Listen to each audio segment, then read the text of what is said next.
Bon, ben, dans ce qui va suivre, ça va être assez long. Il y aura une première partie où je vais faire juste une sorte de mise en perspective historique, de la façon dont je me suis intéressé au sujet ITER. Puis après, ben, il y aura quelque chose de technique qui sera un plus gros morceau. Et on y fera référence. Donc, disons que comment est-ce que j'ai été amené à m'intéresser de manière plus serrée au nucléaire, bah, comme beaucoup de gens avec Fukushima. C'est vrai que Fukushima, ça a été la piqûre de rappel. Bon, j'avais mis quelques textes sur les surgénérateurs neutrons rapides, sur ITER, mais sans doute, j'avais pas réalisé la dangerosité de ce genre de choses. Hein. Personne n'avait réalisé, de toute façon. Quand cette chose-là s'est produite, on avait un petit peu oublié Tchernobyl. Tchernobyl, ma foi, c'est parce que c'était les Russes, tout le monde sait les Russes, ils font n'importe quoi. Tandis que le Japon, c'était quand même de la technicité, de la robotique, du high-tech. Tout d'un coup, on s'aperçoit que le nucléaire high-tech, c'est la catastrophe avec un tsunami, un tremblement de terre. Donc, je me suis intéressé à ça. J'ai fait un certain nombre d'articles sur Fukushima dans mon site. Et puis après, bon, ben, j'habite à 20 km du site d'ITER. Hein, et c'est là que des gens m'ont dit, au mois de juin, il y a une enquête publique qui va avoir lieu, ça va durer un mois et demi, etc. Donc en plein été, comme ça. Hein. Et ma foi, je suis entré dans cette histoire-là, et mes vacances d'été sont complètement passées à l'as. C'est-à-dire qu'il y a une semaine, avec ma femme, on a pris 4 jours de vacances, c'est les premiers depuis le mois de mars. Hein. J'ai pas décollé de cette histoire-là pendant des mois. Pourquoi? Parce que j'ai estimé que c'était un devoir. Il fallait absolument, j'avais des compétences, j'étais capable de comprendre et d'expliquer, il fallait que je le fasse. Franchement, j'ai pas pris ça comme une partie de plaisir. Hein. Donc, c'était enquête publique. Qu'est-ce que c'est qu'une enquête publique? Je rappelle ça très brièvement. Il y a un projet quelconque qui est fait par une municipalité. À ce moment-là, le préfet du département, en l'occurrence le préfet des Bouches-du-Rhône, nomme une commission d'enquête, à l'occurrence de 7 personnes, qui ne sont pas des spécialistes du tout de la question, qui sont des sages, quoi, disons. André Grégoire, président de la commission, est un ancien de la Cour des comptes, c'était retraité, quoi. Bon. Et à ce moment-là, ces gens-là mettent à disposition des gens concernés, c'est-à-dire des municipalités les plus proches. Et pour ITER, c'était dans un rayon de 15 km. Alors c'est vrai qu'on pourrait se dire, mais alors les Aixois, clairement ils ont réagi, les Aixois ils sont en dehors, ils sont beaucoup plus loin. Et Pertuis c'est 20 km, donc même Pertuis, où j'habite, n'était pas concerné. 15 km, mais c'est 4 ou 5 villages, quoi. C'est rien du tout. Donc dans ces villages, en plein mois de juin-juillet, en plein été, on mettait un dossier technique à disposition des gens, avec un petit cahier d'écolier où les gens pouvaient mettre leurs petites remarques. Hein. Alors moi je me suis pointé là-bas, j'ai été reçu, mais imaginez le nombre de gens qui sont venus, c'est rien quoi. Si je n'étais pas venu mettre mon nez là-dedans, ce serait passé comme une lettre à la poste, il n'y aurait rien eu, ce serait passé complètement inaperçu quoi. Bon, alors à ce moment-là, monsieur André Grégoire, le président de la commission, met devant moi sur une énorme table les dossiers, épais comme ça, 7000 pages de dossiers. Autrement dit, ces 7000 pages de dossiers techniques sont mis à disposition de qui veut pendant 6 semaines. Puis alors, sur cette base-là, vous avez un cahier où vous pouvez noter vos remarques, et après, les commissaires ont un mois pour rendre leur rapport. Alors leur rapport, il y a différentes options. Il y a avis défavorable, avis favorable comme ça, avis favorable avec réserve, et avis favorable avec recommandation. Ils n'ont pas d'autre choix. Ils ont ces 4 options, c'est tout. Bon. Et, ma foi, qu'est-ce que vous faites face à 7000 pages de genre-là? Évidemment, il y a beaucoup de trucs qui sont en rapport avec la voirie, l'évacuation des eaux, etc. Ça, c'est pas très intéressant. Moi, je me suis intéressé à la présentation de l'aspect scientifique et technique d'ITER. Là, j'ai trouvé un truc squelettique. Il n'y avait pas plus que ce qu'on trouve, même pas dans Sciences et Vie, quoi. Je veux dire, il y avait un petit schéma de rien du tout, comme si ça n'intéressait personne. C'est-à-dire que ce projet-là, il y a un dossier technique qui est balancé, hein, et vous n'avez pas à poser de questions, c'est comme ça, nous savons ce que nous devons faire. Donc j'ai trouvé ce dossier complètement inexistant. Il y avait le deuxième partie à laquelle je me suis intéressé, c'est l'aspect sécurité, c'est-à-dire l'autorité de sûreté nucléaire. Bon, après, le reste c'est autre chose. Mais rien que là-dessus, j'ai posé des questions sur le petit cahier, et évidemment, les questions que je pose sont des questions scientifiques. Par exemple, est-ce que on pourra fabriquer du tritium avec des cellules au lithium à circulation d'eau qui présentent un danger, etc. Donc, problème scientifique et technique, les commissaires complètement largués. Donc à ce moment-là, ils ont répercuté. Et ce qui fait que pendant toutes ces semaines, pendant 1 mois et demi, 2 mois, je me suis trouvé face à un mur. C'est-à-dire que ce n'est pas les commissaires qui faisaient le mur, c'est que moi j'étais là avec 7 types qui n'avaient pas de compétences scientifiques et techniques, je posais des questions et je disais mais est-ce que je peux rencontrer un responsable local? Il n'y avait pas de responsable. Hein. Et à la fin, il y a eu cette phrase que je tiens absolument à dire. Grégoire, qui est un brave type, m'a dit au téléphone, il semble que ces gens-là préfèrent conserver l'anonymat. L'anonymat. Alors vous verrez dans ce qui suivra que s'agissant d'essayer d'avoir un débat, tout le monde se carapate. Vous verrez qu'il y a des critiques qui sont mises par le CEA dans son site. Il n'y a pas d'auteur, tout c'est anonyme. Alors autrement dit, le nucléaire français, c'est aux anonymes réunis. C'est formidable, quoi. Donc vous voyez, historiquement, la partie commission d'enquête, c'est extraordinaire. Impossible d'avoir un responsable. Et donc j'ai des braves gars qui sont anciens profs de fac, anciens commandants en seconde sous-marin, enfin bon, des types qui sont niveau sciences et vie, quoi, c'est tout. Bon, Alors, même à la fin, Grégoire m'a dit, de Guerras, je me suis dit, j'ai dit, mais est-ce que la solution, ce ne serait pas d'organiser un débat entre Jean-Pierre Petit et les responsables scientifiques d'ITER dans l'amphi de Cadarache? Il y a un grand amphi, 500 places, où on peut vraiment mettre du monde. Donc, on le met là-bas avec les responsables et avec les élus locaux. Et puis que le meilleur gagne, comme ça, bon, bah, on verra si ce qu'il dit, ça passe ou ça passe pas. Savez-vous qui sont les gens qui se sont opposés au débat? Les élus locaux. Pas les gens du Sénat, enfin les gens du Sénat d'abord, mais les élus locaux. Ils veulent leur ITER. Ils veulent les emplois, ils veulent la richesse, etc. etc. C'est extraordinaire, quoi. Bon, ils ne savent même pas de quoi ils retournent. Alors, donc, historiquement, il y a ça.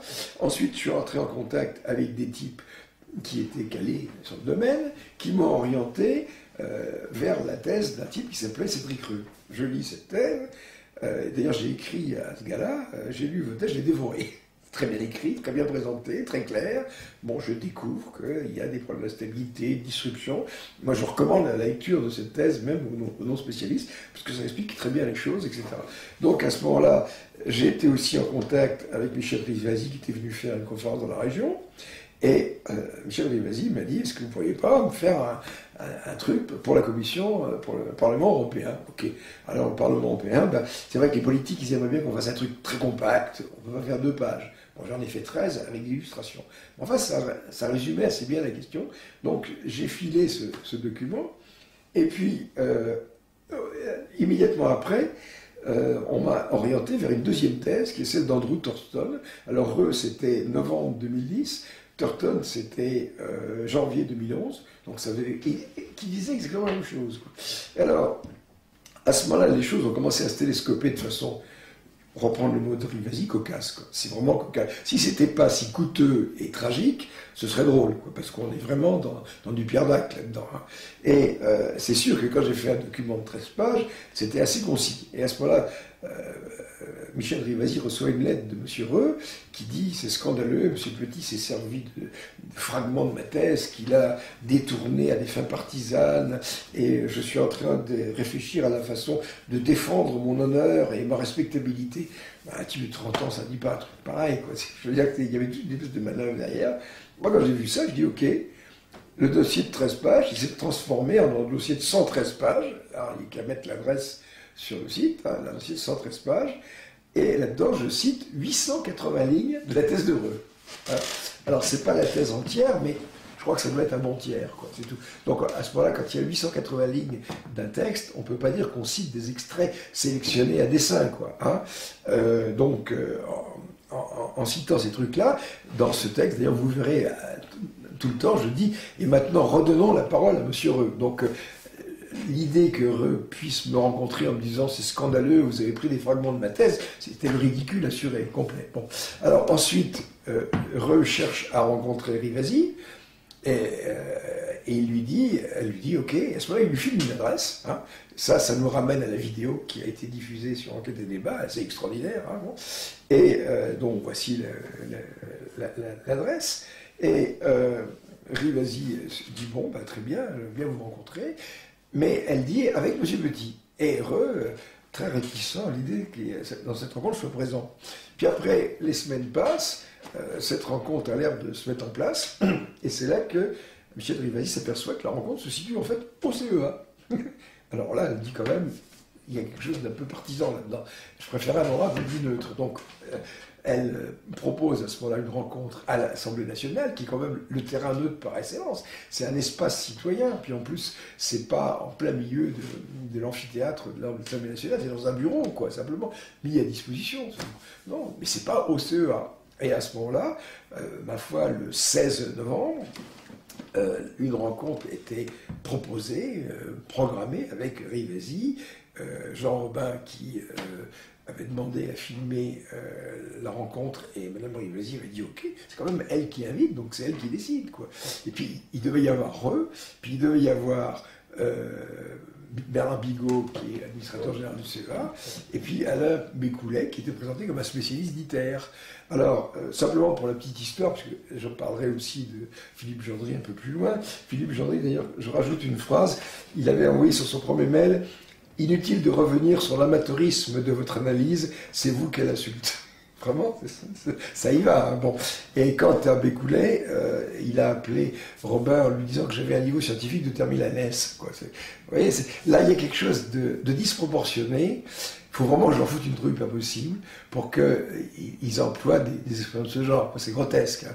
Et je dirais qu'avant qu'on commence cet enregistrement avec Robin, Rivasi m'a dit mais il faut vraiment que tu leur foutes la trouille pour qu'ils viennent pas. Quoi. Et c'est ça le truc. Hein. Donc Bigot, Bécoulet et Rivasi, personne, on s'est retrouvés avec un non-débat. Quoi. Il n'y avait pas d'interlocuteur. Bon. Alors, vous voyez qu'il y a une chose quand même étonnante là-dedans, c'est que le nucléaire français, ça se joue à bureau fermé. Quoi. Disons que quand on est dans une commission d'enquête et qu'on veut savoir quels sont les responsables militaires, il y a un mur. Hein. Quand on veut émettre des critiques, ah oui, c'est ça qui est extraordinaire, c'est que dans ce qui a suivi, Gendry, par exemple, dit que je pratique, j'ai des propos diffamatoires. Or, qu'est-ce que c'est qu'un propos diffamatoire? Ça consiste à dire je suis pas d'accord avec ITER. Ça, c'est diffamatoire. Vous dites c'est une chose pareille, vous vous écartez de la question. Quoi. Vraiment, vous pouvez rappeler qui est Gendry? Gendry, c'est un directeur scientifique d'un endroit qui constitue le bastion de la fusion française, qui est l'IRFM, l'Institut de recherche de fusion magnétique. Bon, alors, dans cette histoire-là, il y a pas mal de choses qui se sont greffées. Dans cette commission d'enquête publique, j'ai découvert un document que je trouve succulent, 92 pages. Donc, vous allez avoir l'adresse qui va se mettre là-dessus. C'est le rapport du débat public qui a eu lieu en 2006. Et c'est vrai que pendant que j'étais avec les commissaires dans la mairie de Saint-Paul-et-Durance, ils m'ont dit mais le débat public a déjà eu lieu. Je dis, elle a déjà eu lieu, comment ça? Oui, oui, en 2006. Donc le débat dans lequel on a proposé ITER aux Français. Et là, je me suis rappelé, effectivement, qu'en 2006, à un moment, on m'avait dit à Pertuis, il y a une réunion publique sur ITER. Alors je suis allé à cette réunion publique sur ITER, et là, je suis tombé face à 7 bons hommes et bonnes femmes, menés par un type qui s'appelle Legrand, qui est architecte. Et si vous lisez ce document de 92 pages, parce que vous verrez par exemple qu'on a choisi systématiquement des gens qui n'y connaissaient rien pour rester neutres. Il fallait rester neutre. Bon. Donc, en plus, le but c'était réussir ITER. Hein. C'est vraiment aller, ITER en Provence. Le mot ITER en Provence, quoi. Et après cette présentation inexistante, quoi, y a-t-il des questions? Moi, j'ai dit oui. Est-ce que les promoteurs du projet pourront gérer les pertes radiatives liées à l'arrachement des ions lourds à la paroi, quoi. Et à ce moment-là, cette mâchoire se décroche, et à ce moment-là, il se tourne vers un type dont j'ai su après que c'était Michel Chatelier, qui était directeur de l'IRFM, de l'Institut de recherche de fusion magnétique, quoi. Est-ce que M. Chatelier peut répondre à cette question? Et M. Chatelier répond, c'est une bonne question. Et c'est tout, ça s'est arrêté là. Donc moi, je dis, ça y est, ça recommence comme du temps de Torsupra, parce qu'à Torsupra, on a eu la même chanson, hein, les violons et tout ça. Bon, alors, j'ai un peu oublié cette réunion, et lorsque j'ai lu ce rapport, j'ai pas la page en tête, mais Robin l'inscrira en bas et la retrouvera, bon, page je ne sais tant, on voit à un moment un retraité. Alors, on me baptise retraité du CEA, ou le maître retraité du CNRH, je ne sais pas pourquoi. Je ne suis pas nommé, pose la question suivante. Et il y a ma question. Et à ce moment-là, on voit écrit la réponse que Châtelier est censé m'avoir fournie. Alors cette réponse est fantastique. Monsieur Châtelier répond que comme le plasma d'ITER est un plasma intense, il n'y a pas de problème, parce que plus le plasma intense, moins il y a de problème. Je me suis dit, bon sang, j'ai fait 35 ans de physique des plasmas, je ne sais pas ce que c'est qu'un plasma intense. Je suis vraiment un con, quoi. Alors, j'ai continué à lire ce rapport, et puis un peu plus loin, j'ai trouvé que Gabriel Marbach, qui était à l'époque sous-directeur de cet IRFM, qui est l'actuel directeur, disait que les composants d'ITER avaient été testés et validés sur le jet. Hein. Alors c'est formidable, parce que le jet, c'est un appareil qui a des expériences qui durent une seconde. Alors moi, je ne sais pas comment on fait pour qualifier un matériau qui puisse résister à des neutrons de fusion avec des expériences qui durent une seconde. Donc, il y avait une certaine absurdité là-dedans, et Rivasi m'a dit, mais est-ce que vous ne pourriez pas trouver quelqu'un de connu qui puisse confirmer? Je dis non, je ne connais pas, mais par contre, je peux faire une chose, je vais écrire à Bernard Bigot, administrateur général du CEA. Donc j'ai écrit une bafouille à Bernard Bigot, même deux. Dans mon site, il y a la copie de ces lettres, on les trouve. Hein. Donc j'ai écrit à Bernard Bigot, et je lui ai dit, écoutez, voilà, je suis un peu déconcerté parce que je ne comprends pas ce que c'est qu'un plasma intense. Je comprends pas quoi. Et il m'a répondu, et j'ai décidé hier de mettre la réponse en ligne. Vous la verrez, comme ça vous verrez comment il répond. Alors par exemple, pour l'histoire du plasma intense, je vous laisse le juge de la réponse, parce que pour les spécialistes de la physique des plasmas, ça n'a aucun sens. C'est complètement ça. C'est une réponse incompétente, quoi, c'est tout. Et quant à cette façon de valider des matériaux avec des espaces d'une seconde, la réponse aussi est inconsistante. Alors ce qui fait que là-dedans, il y a une idée qui commence à se dégager. On était habitué à l'idée que dans le monde du nucléaire, il puisse y avoir une certaine irresponsabilité avec les Japonais, quoi. Mais maintenant, ce que je pense, c'est qu'il y a de l'incompétence, c'est tout. Et dans ITER, il y a des gens incompétents. Et la réponse que m'a fait Châtelier dans cette séance publique, c'est une réponse incompétente. Ce que déclare Gabriel Marbach, c'est une réponse de quelqu'un d'incompétent. Alors là, peut-être c'est de la diffamation de dire une chose pareille.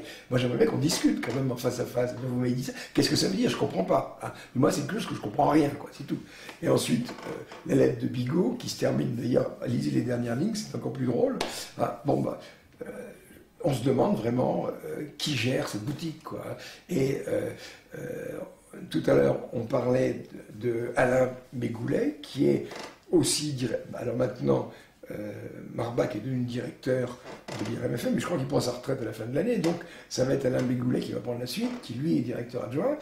Et lui, il vous a tenu au téléphone pendant 50 minutes en vous disant que j'avais des conférences scientifiques d'étudiants de première année de terminale S, quoi. Je veux dire. Donc là, il y a une espèce de cri comme ça qui est disproportionné, quoi. Et puis il n'y a surtout pas d'arguments scientifiques solides, quoi. Ce sont des arguments d'autorité, c'est tout. Alors l'autre aspect, ce sont les médias. Voilà. Les médias parlent beaucoup du nucléaire, on entend l'accord VRPS, Greenpeace, l'Allemagne qui arrête le nucléaire, mais rien sur ITER, ou très peu. Bah oui, alors pourquoi? Et jamais de manière contradictoire, sinon vous seriez dans les médias. Exactement. Donc, comment on peut l'expliquer? Alors, c'est vrai qu'on est amené à se creuser la tête. En fait, ces sujets-là, il y a eu une espèce de... Le mot de Rivasi, c'est l'enfumage. Hein. Disons que le service de communication d'ITER a enfumé tout le monde. C'est le soleil en éprouvette, en bouteille, etc. C'est extraordinaire. À chaque fois j'ai entendu un face-à-face entre Philippe Clessas, là, qui est directeur du service de communication, et puis il y avait Brom comme contradicteur, et il disait, avec ITER, on a décidé d'essayer de mettre l'énergie du soleil dans une bouteille. Il reprend. Et en fait, on a l'impression que ces gens-là, c'est tout ce qu'ils savent, quoi. Et c'est tout ce qu'ils savent, c'est tout ce que le public sait, Et c'est tout ce que les journalistes savent. C'est-à-dire que lorsque Rivasi s'est adressé au Monde, lorsqu'elle s'est adressée au Canard enchaîné, le Canard enchaîné a sorti des trucs assez pertinents sur le surgénérateur, sur le PR et tout ça, ça cartonne. Mais alors sur ITER, pas de compétences. Ensuite, autre chose, il y a les médias, les journalistes scientifiques, ils connaissent que dalle, pas de problème. Et alors, les scientifiques eux-mêmes, il y a des scientifiques qui sont qui investissent pour... ils ne sont pas anti-nucléaires, mais ils alertent sur les dangers du nucléaire. Et ce sont des gens qui ont été profs au Collège de France, il y avait des prix Nobel, etc. Des gens. Mais ce sont des gens qui connaissent la fission et pas la fusion. Et c'est deux mondes complètement différents. La fission, c'est des éléments fissibles qui sont solides, avec de l'eau. Hein. C'est pas le même milieu. Tandis que ITER, c'est un plasma. En plus, il y a un champ magnétique, c'est de la MHD. Alors, il se trouve que moi, les plasmas, la MHD, se connaissaient. Donc, j'ai pu rentrer là-dedans assez facilement. Mais les autres scientifiques non plus. Est-ce qu'il n'y a pas la raison que ITER est un projet international, donc c'est des intérêts encore plus importants? Je n'ai pas de réponse toute faite à cette question. Je ne comprends pas pourquoi il y a un silence comme ça. Et la Provence aussi. Alors, le truc, par exemple, c'est que quand j'ai eu la thèse de Reux en main, j'ai couru chez André Grégoire. Je lui ai dit, regardez, je découvre, moi, les disruptions. Qui est André Grégoire? Le président de la commission d'enquête publique. Ils étaient prêts de rendre leur rapport, quoi. C'était à quelques jours près, quoi. J'ai dit, écoutez, attention, vous allez rendre un rapport. Et ils ont rendu un rapport avec avis favorable, avec recommandation. Et non pas avec réserve. Avec réserve, ça aurait suspendu le projet. Donc, ils ont choisi de rendre un rapport avec des recommandations du genre attention, faites attention, etc. Et moi j'ai dit à Grégoire, vous avez pris une responsabilité si ce truc-là continue et se développe vis-à-vis de vos enfants et de vos petits-enfants.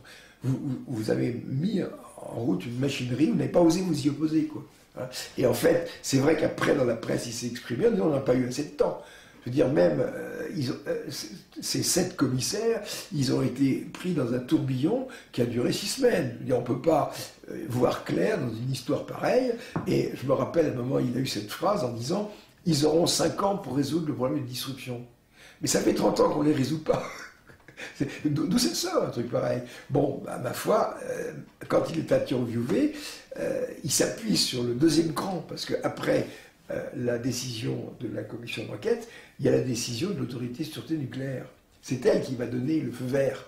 Et si l'autorité de sûreté nucléaire dit OK, à ce moment-là, le préfet délivre un avis et le projet est déclaré d'autorité publique. Et là, à ce moment-là, bon, il est déjà démarré, on coule déjà de béton, etc. Mais une fois qu'il y a le projet d'autorité d'intérêt public, c'est fini, c'est le boulevard. Bon, on remarque une chose, c'est que l'ASN, l'autorité de sûreté nucléaire, elle a différé sa décision au mois de février. Hein. Alors que normalement, je veux dire que la décision de la commission d'enquête publique, c'était sur juillet, et l'ASN, c'était août. Puis c'était fini, quoi. Le problème était réglé.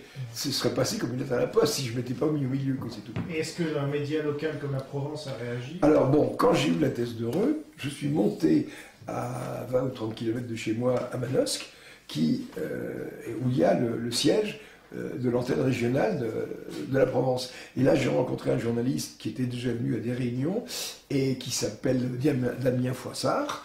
Et je lui ai dit, écoutez, il y a un problème, je lui ai fait une copie de la thèse. Je lui ai amené, j'ai dit, écoutez, voilà ce document, je suis prêt à vous l'expliquer, il y a un grave problème derrière tout ça.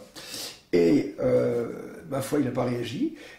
Dans un article précédent, il avait titré « Les antinucléaires tirent leur dernière cartouche ». Ça prouve vraiment qu'ils s'en foutent, quoi.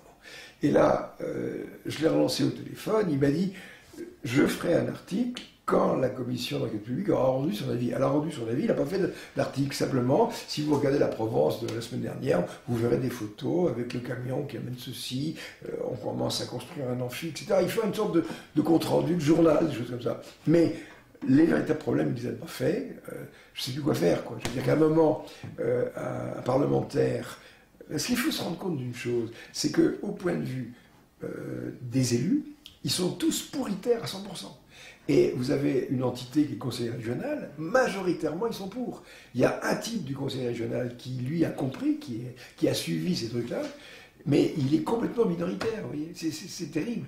Et dans le Parlement européen, ils sont ni minoritaires ni majoritaires, ils ne connaissent rien. Et comme dit Rivasi dans l'interview qui a été diffusée hier, ma foi, ils prennent des décisions sur un sujet, ils ne le connaissent pas, ils n'ont pas envie de le connaître. Voilà. Mais justement, est-ce que les écolos eux-mêmes ne sont pas plus focalisés sur le nucléaire Alors ça c'est intéressant, parce que les écolos, qu'est-ce qui s'est passé? Ben, quand il y a eu cette commission d'enquête publique, j'ai remis de très braves gens, quoi. Il y a une association médiane, une association adorable, quoi. Bon, ils sont venus avec une pétition, avec des signatures. Bon, du genre, on est contre, mais contre. Comme ça. Alors, vous savez, qu'est-ce que ça fait 100, 200 signatures? Tout le monde s'en fout, quoi. Bon. Et à côté de ça, ça m'a aussi permis de connaître des antinucléaires, comment dire, historiques, quoi. Des gens qui avaient participé à des bagarres à Crémalville pour le surgénérateur, qui avaient pris des coups de matraque. Vous savez qu'il y a eu un mort là-bas. Hein. Michelon a été tué, etc. C'est pas rien. Vous avez des gens qui s'enchaînent au voie de chemin de fer, etc. Bon. Et c'est vrai que là, moi je l'ai déjà dit, je crois, mais j'ai envie de le redire, c'est que quand je me suis trouvé immergé dans cette histoire-là, j'ai éprouvé un certain sentiment de honte, parce que nous, scientifiques, nous pouvons réellement faire quelque chose, nous pouvons vraiment croiser le fer avec tous ces nucléocrates qui nous emmènent à la catastrophe. Comme ça. Il n'y a que nous qui pouvons le faire. Bon. Et ben, au lieu de ça, vous avez les antinucléaires qui, eux, prennent des grenades lacrymogènes sur le coin de la figure.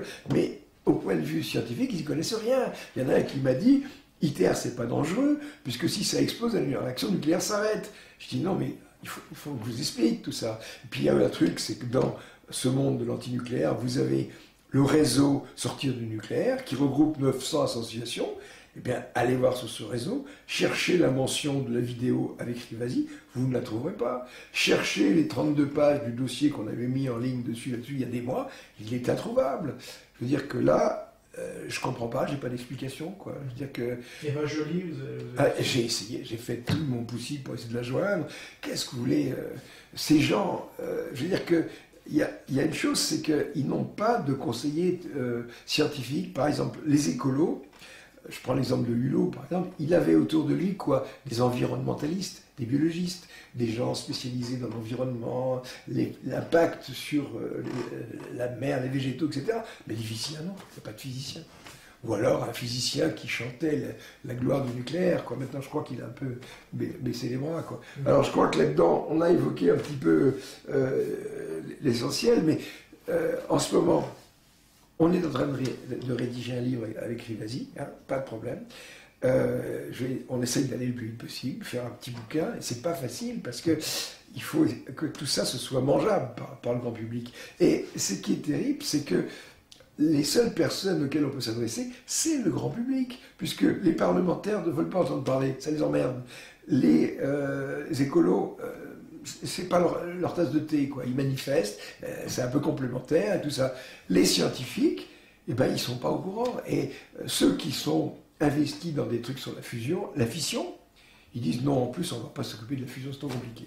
Donc, dans cette histoire-là, je suis tout seul. Je suis évidemment le porte-parole de tous ces braves gens qui sont bâillonnés. Hein.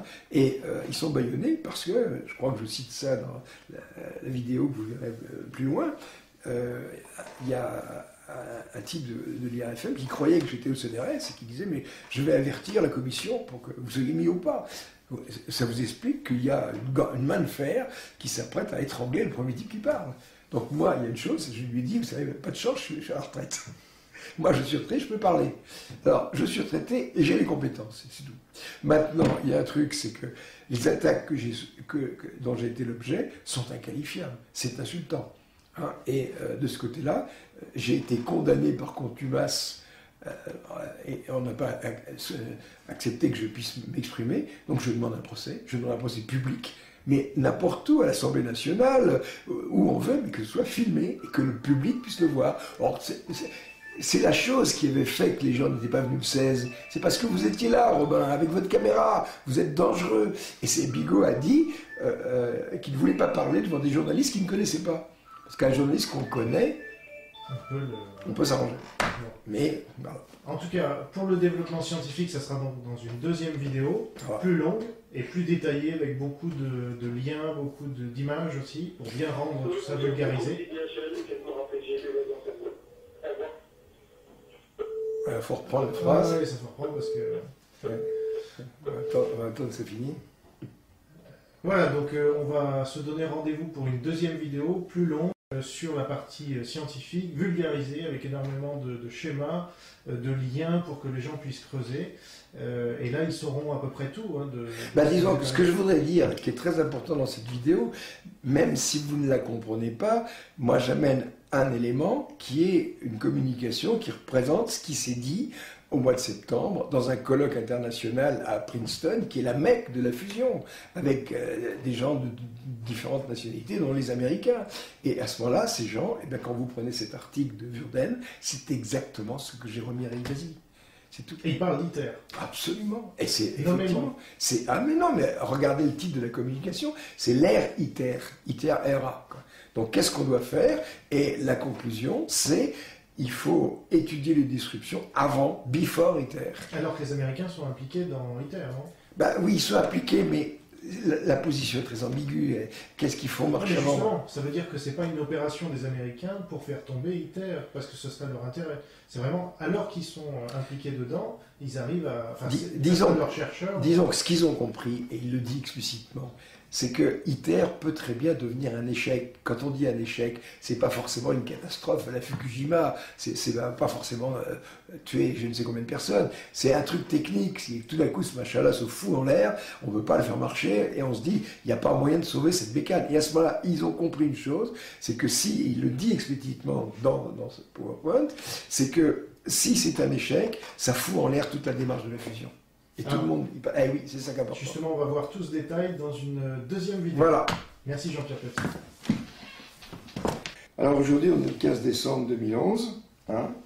Et le mardi 13 décembre dernier, le Parlement européen a entériné une augmentation de budget pour ITER. Et on sait qu'au départ, l'enveloppe était de 5 milliards d'euros. Et la demande qui avait été formulée, c'était de passer 5 milliards à 15 milliards d'euros. Donc des fonds supplémentaires ont été développés par l'Europe, par la Commission des budgets.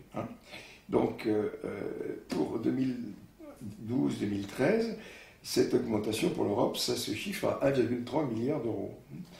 Alors, face à ça, la députée d'Europe Écologie, Les Verts,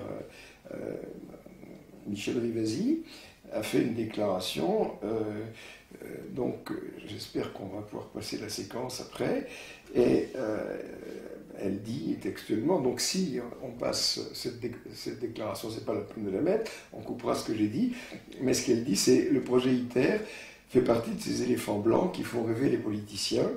Ils refusent alors tout esprit critique qui remettra en cause des technologies dont ils n'ont aucune connaissance. Pourtant, de nombreuses thèses de chercheurs spécialisés dans la fusion et le confinement magnétique alertent sur le dangereux problème des disruptions qui se produisent dans les tokamaks depuis des décennies. Mais personne au Parlement européen ne sait ce que c'est qu'un tokamak ou même une disruption, ou ne souhaite pour autant s'y intéresser. Pourtant, ce prototype ITER fonctionne avec des substances radioactives dangereuses et présente un risque non négligeable en cas d'accident. Autre révélation troublante, ce projet international à 15 milliards d'euros ne bénéficie d'aucune assurance. Qui paiera en cas de catastrophe? Cette irresponsabilité est grave, d'autant plus que le site de Cadarache cumule les risques, qu'on arrête de répéter que les leçons de Fukushima ont été intégrées. Elles n'ont pas été intégrées du tout. Ensuite, il y a une deuxième réaction qui vient d'un député du Nouveau Centre, qui s'appelle Abad, son prénom c'est D. Abad, et à ce moment-là, il y a aussi une séquence dans FR3, donc peut-être que Jean Robin la trouvera, et lui dit, il y a toujours des surcoûts, et la plus mauvaise chose à faire, c'est de s'arrêter en plein milieu du gué. Je ne sais pas de quoi il parle, parce que, étant donné qu'il n'y a encore rien de construit, on n'est pas au début du gué, on est devant la rivière, Et à ce moment-là, il insiste sur le fait que la région, PACA, a bien besoin de ce projet, parce qu'il est créateur d'emplois et de richesses. Dans notre région, Provence-Alpes-Côte d'Azur a grandement besoin. Alors, moi je ne sais pas, mais dans un truc comme ça, il serait plus simple de créer effectivement 2000 emplois avec des coupelles dans lesquelles les gens brûleraient des billets de 50 € sans se donner la peine de construire quelque chose, etc. Donc,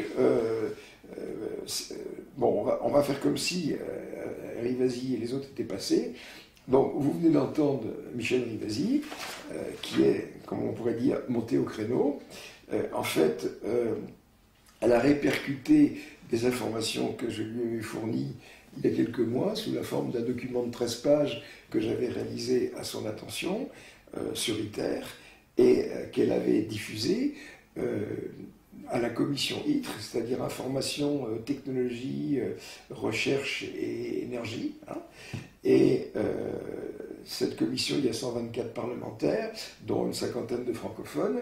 Donc à l'époque, elle avait commencé à diffuser aux francophones, elle a mis le document en version anglaise, donc il a circulé. Elle a aussi averti la commission du budget, et en dépit de ces avertissements, eh bien, apparemment, la commission du budget a entériné cette augmentation de crédit. Personne n'a écouté tout ça.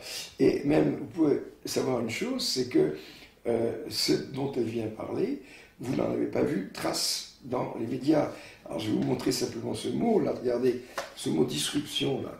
Est-ce que vous l'avez déjà vu dans une vidéo qui vous présente le projet ITER, dans n'importe quelle langue? Est-ce que vous l'avez déjà vu dans des revues de vulgarisation scientifique, je ne sais pas, Sciences et Vie, La Recherche, pour la science? Est-ce que vous connaissez ce genre de choses? Non, on ne l'a jamais vu. Bon, moi, je l'ai découvert aussi cet été, lorsque j'ai commencé à m'intéresser à la question. Et tout ça, ça va donner lieu à une histoire que je vais raconter, mais je ne peux pas la raconter chronologiquement. Il faut tout de suite passer à un événement quand même qui, moi, m'a profondément choqué. Donc, le CEA a voulu stopper cette information qui commençait à diffuser au sein du Parlement européen et a positionné une critique de plus de 10 pages sur son site du CEA, plus sa traduction en anglais. Hein. Donc si vous allez sur le site du CEA, et Jean Robin mettra à l'écran l'URL en question qui permet d'arriver sur cette critique, vous lirez ces 10 pages de critique, et dans ces 10 pages de critique, il y a pas mal de choses, mais en particulier, vous lirez, parce que c'est un truc qui s'appelle Réaction au papier, ITER chronique d'une faillite annoncée, de M. Jean-Pierre Petit, Paris le 12 novembre 2011, dans la revue Nexus, préparée par le commissariat à l'énergie atomique et aux énergies alternatives. Donc c'est une réponse qui a été mise en ligne le 17 novembre 2011. Je ne vais pas vous lire toute cette réponse, il y a quand même 10 pages, mais lisez, écoutez ces phrases. Nous sommes affligés de constater la légèreté avec laquelle les informations scientifiques publiées dans les revues de renommée internationale, leurs auteurs, mais également les lecteurs de l'article lui-même, sont manipulés à des fins partisanes, étrangères à la recherche et au progrès des connaissances. Par un tel comportement intellectuellement malhonnête, M. Jean-Pierre Petit se disqualifie lui-même ipso facto, soit du débat scientifique, soit du débat sociétal. Donc moi, jamais personne ne m'a traité de malhonnête scientifiquement. Jamais, mais ça s'est jamais fait, quoi. Si, ça s'est fait par des petits crétins qui interviennent sur des forums avec des pseudonymes, mais sur un site comme celui du CEA, non. Alors, suite à ça, qu'est-ce qui s'est passé? Eh bien, Jean Robin s'est mis en contact avec le service de communication des relations extérieures du CEA, et puis, ma foi, comme cet article n'était pas signé, il a demandé qui est-ce qui a produit ce texte. Et la réponse téléphonique lui est parvenue en disant c'est pas une personne, c'est un groupe. Bon, dit Robin, à ce moment-là, si c'est un groupe, est-ce qu'il y a quelqu'un qui représente les gens qui ont écrit ça? Et de nouveau, la réponse a été eh bien, ces gens-là ne souhaitent pas que leur identité soit connue et ils ne souhaitent pas débattre avec M. Petit. Parce que là, nous tombons, si vous voulez, sur une situation qui est un petit peu nouvelle, avec un site comme Enquête et Débat, c'est-à-dire que Robin a une caméra. Éventuellement, il a une pendule avec des boutons, ce qui permet de donner un temps de parole égal aux uns et aux autres. Et à ce moment-là, ça permet d'avoir des face-à-face entre gens qui ne sont pas du même avis, quoi. Donc, la proposition était simple. Ce texte a été émis dans le site du CEA. Jean-Pierre Petit aimerait débattre avec l'auteur et que ce soit filmé et que ça puisse être mis sur Internet. Réponse immédiate, ces gens ne veulent pas que leur identité soit connue et ils ne veulent pas débattre avec M. Jean-Pierre Petit. Bon, à ce moment-là, Robin se dit, tout ce qui se dit, s'écrit ou se fait au CEA, en dernier ressort, est de la responsabilité de l'administrateur général du CEA, c'est-à-dire Bernard Bigot. À ce moment-là, il est reparti sur cette idée en disant, est-ce qu'il est possible d'avoir une réponse, un débat avec Bernard Bigot? La réponse de la chargée de communication a été simple. Monsieur Bernard Bigot ne souhaite pas débattre avec monsieur Jean-Pierre Petit. Et de toute manière, la seule proposition qui est faite, et ça nous amènera à revenir en arrière pour parler de ce qui s'est passé avant, c'est que Madame Rivasi vienne au CEA pour que M. Bigot et les responsabilités l'informent. Hein.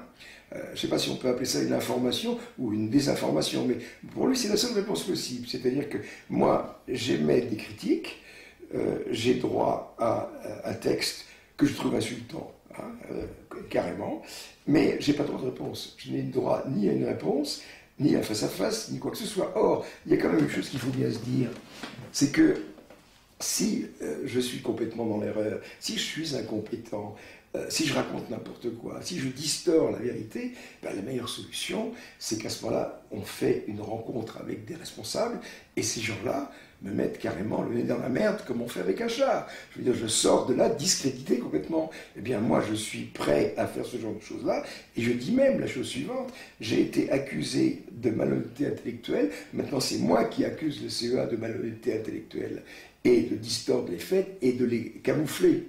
Alors, je vais maintenant citer, parce qu'il y en a tout un tas, un deuxième message qui m'a été envoyé par un de ces personnages. Là, il s'agit de Philippe Gendry, qui est directeur de recherche au CEA. Alors, il y a deux éléments là-dedans qui sont amusants. D'abord, il a commencé par m'envoyer un message à moi, hein. Je vais essayer de le retrouver, parce que je vais trouver son texte exact. Je ne sais pas si je vais remettre la main dessus, mais disons que il a cru que j'étais en fonction au CNRS. Donc il m'a écrit un mail en me disant d'abord le mot exact, je n'arrive pas à le retrouver. C'est vraiment vos propos vous discréditent vous-même, quoi. Votre incompétence éclate carrément, et j'informerai la commission 04 de vos activités. C'est-à-dire qu'en disant ça, il croit que je suis encore au CNRS. Alors quand j'ai reçu ce mail, extrêmement violent, écrit avec plume trempée dans l'acide sulfurique, non signé, parce que M. Gendry ne signe jamais ses mails, vous verrez, il met pas son nom en bas. Enfin, c'est lui, il a quand même son nom en tête. Donc j'ai trouvé son numéro de téléphone, puis je l'ai appelé, et puis on a eu une conversation de 50 minutes, et au cours de cette conversation de 50 minutes, ben, on a parlé un petit peu physique, on a parlé un petit peu théorie, il est théoricien, moi aussi je pense, il est physicien des plasmas, moi aussi je pense, et je n'ai pas eu l'impression d'être complètement en perte de vitesse par rapport à ce qu'il disait. Par contre, commentant ceci, puisque M. Robin lui a dit, mais puisque vous n'êtes pas d'accord avec M. Petit, est-ce que vous accepteriez un face-à-face? Alors voilà la réponse. J'ai longuement écouté M. Petit hier, j'ai également consulter son parcours et sa production scientifique, qui sont très médiocres, voire choquants. Et c'est vrai que dans le mail précédent, il mettait « Vous usez de votre titre de directeur de recherche scientifique que vous avez usurpé ». Je retrouverai le texte exact, on le mettra à l'écran éventuellement. Monsieur Petit fait montre d'un grand talent de manipulation, sans aucun respect pour les personnes qu'il instrumentalise pour satisfaire son ego. Je suis un scientifique qui développe un programme de recherche, pas une personne en charge de communication grand public, et encore moins un psychiatre capable d'aider une personne comme M. Petit dans son délire. J'attire aussi vos attentions sur deux points. M. Petit est totalement incompétent sur tous les domaines de fusion magnétique, où il porte des jugements. Sa source d'information est très parcellaire, inexistante au regard des standards scientifiques. Il ne fait état d'aucune publication scientifique dans les grandes revues internationales. Il n'a pas le moindre élément scientifique ni dans sa méthode, ni dans son approche, et encore moins dans les avis qu'il donne. Deuxièmement, M. Petit se livre à des attaques personnelles qui sont complètement hors de propos, s'agissant d'une approche qui se prétend scientifique. En revanche, il s'agit bien de diffamation, ce qui pourrait tomber sous le coup du droit. On retrouve dans ses propos un mélange de frustration, de délire, d'incompétence, de ressentiment vis-à-vis de personnes, bien plus qu'un intérêt quelconque pour le projet ITER. Je refuse donc de participer à un tel débat. Non seulement il ne correspond pas à mes démarches scientifiques et professionnelles, mais surtout il donnerait un relief dénué de sens à une personne qui a complètement échoué à faire une carrière scientifique significative et qui, à l'heure de sa retraite, a certainement plus besoin d'une assistance psychiatrique que de publicité médiatique. C'est pas mal, hein, bon. Alors, face à une chose comme ça, il y a le document du CEA, il y a le fait que, là encore, on connaît son nom, mais les auteurs des 10 pages dans le site du CEA, ça, c'est inaccessible. Vous verrez d'ailleurs que c'est quelque chose de général.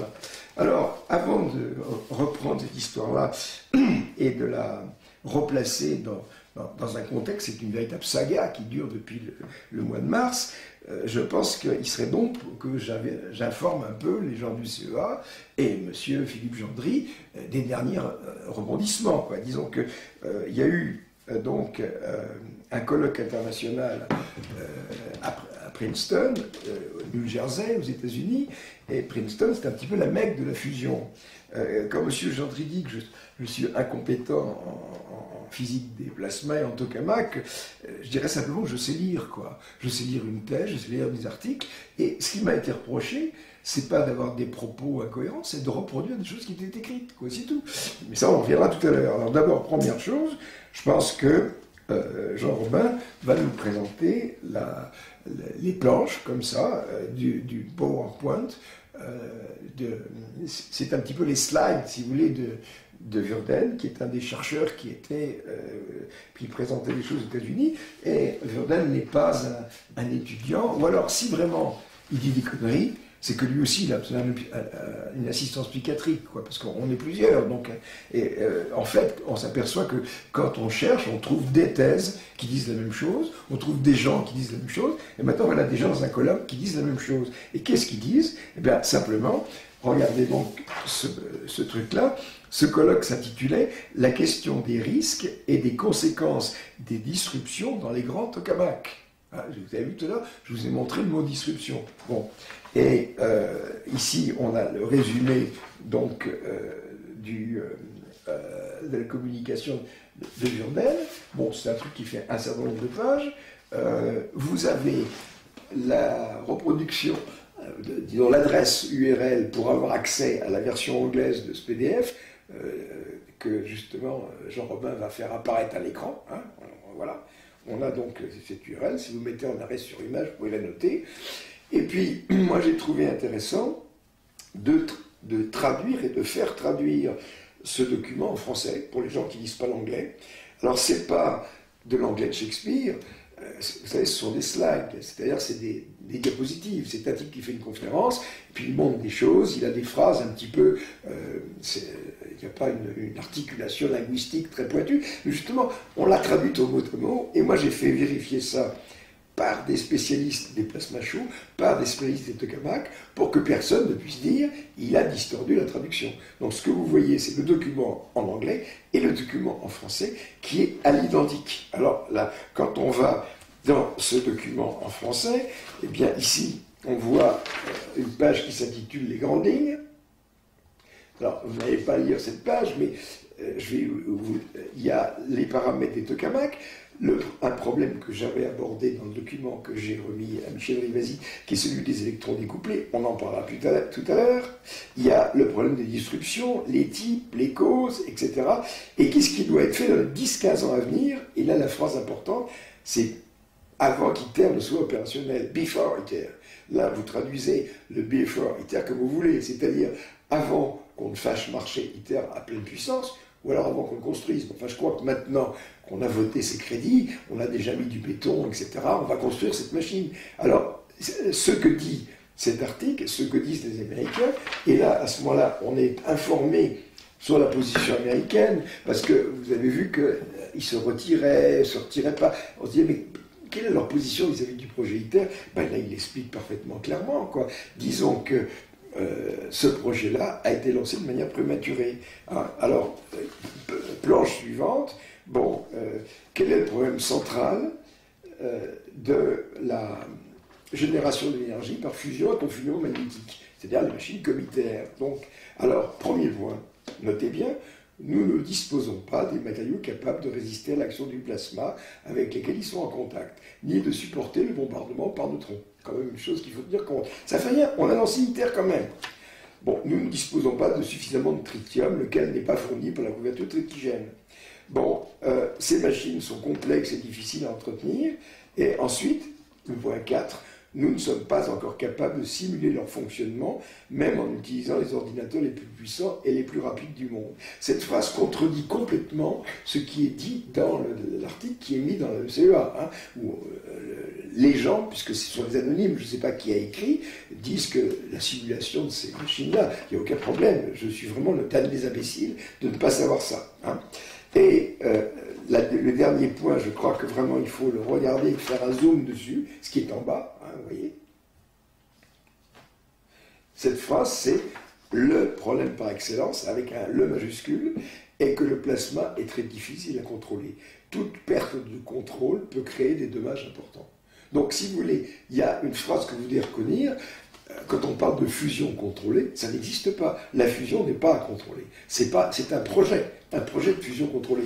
Donc, quand on fait un générateur comme ITER, c'est un peu dans l'idée que la fusion est contrôlée. Et pour l'homme de la rue, pour celui qui consulte Internet, qui voit des vidéos, mais la fusion est contrôlée. Regardez les vidéos. On voit une espèce de tor rosâtre, solidement bridé par son champ magnétique, confiné.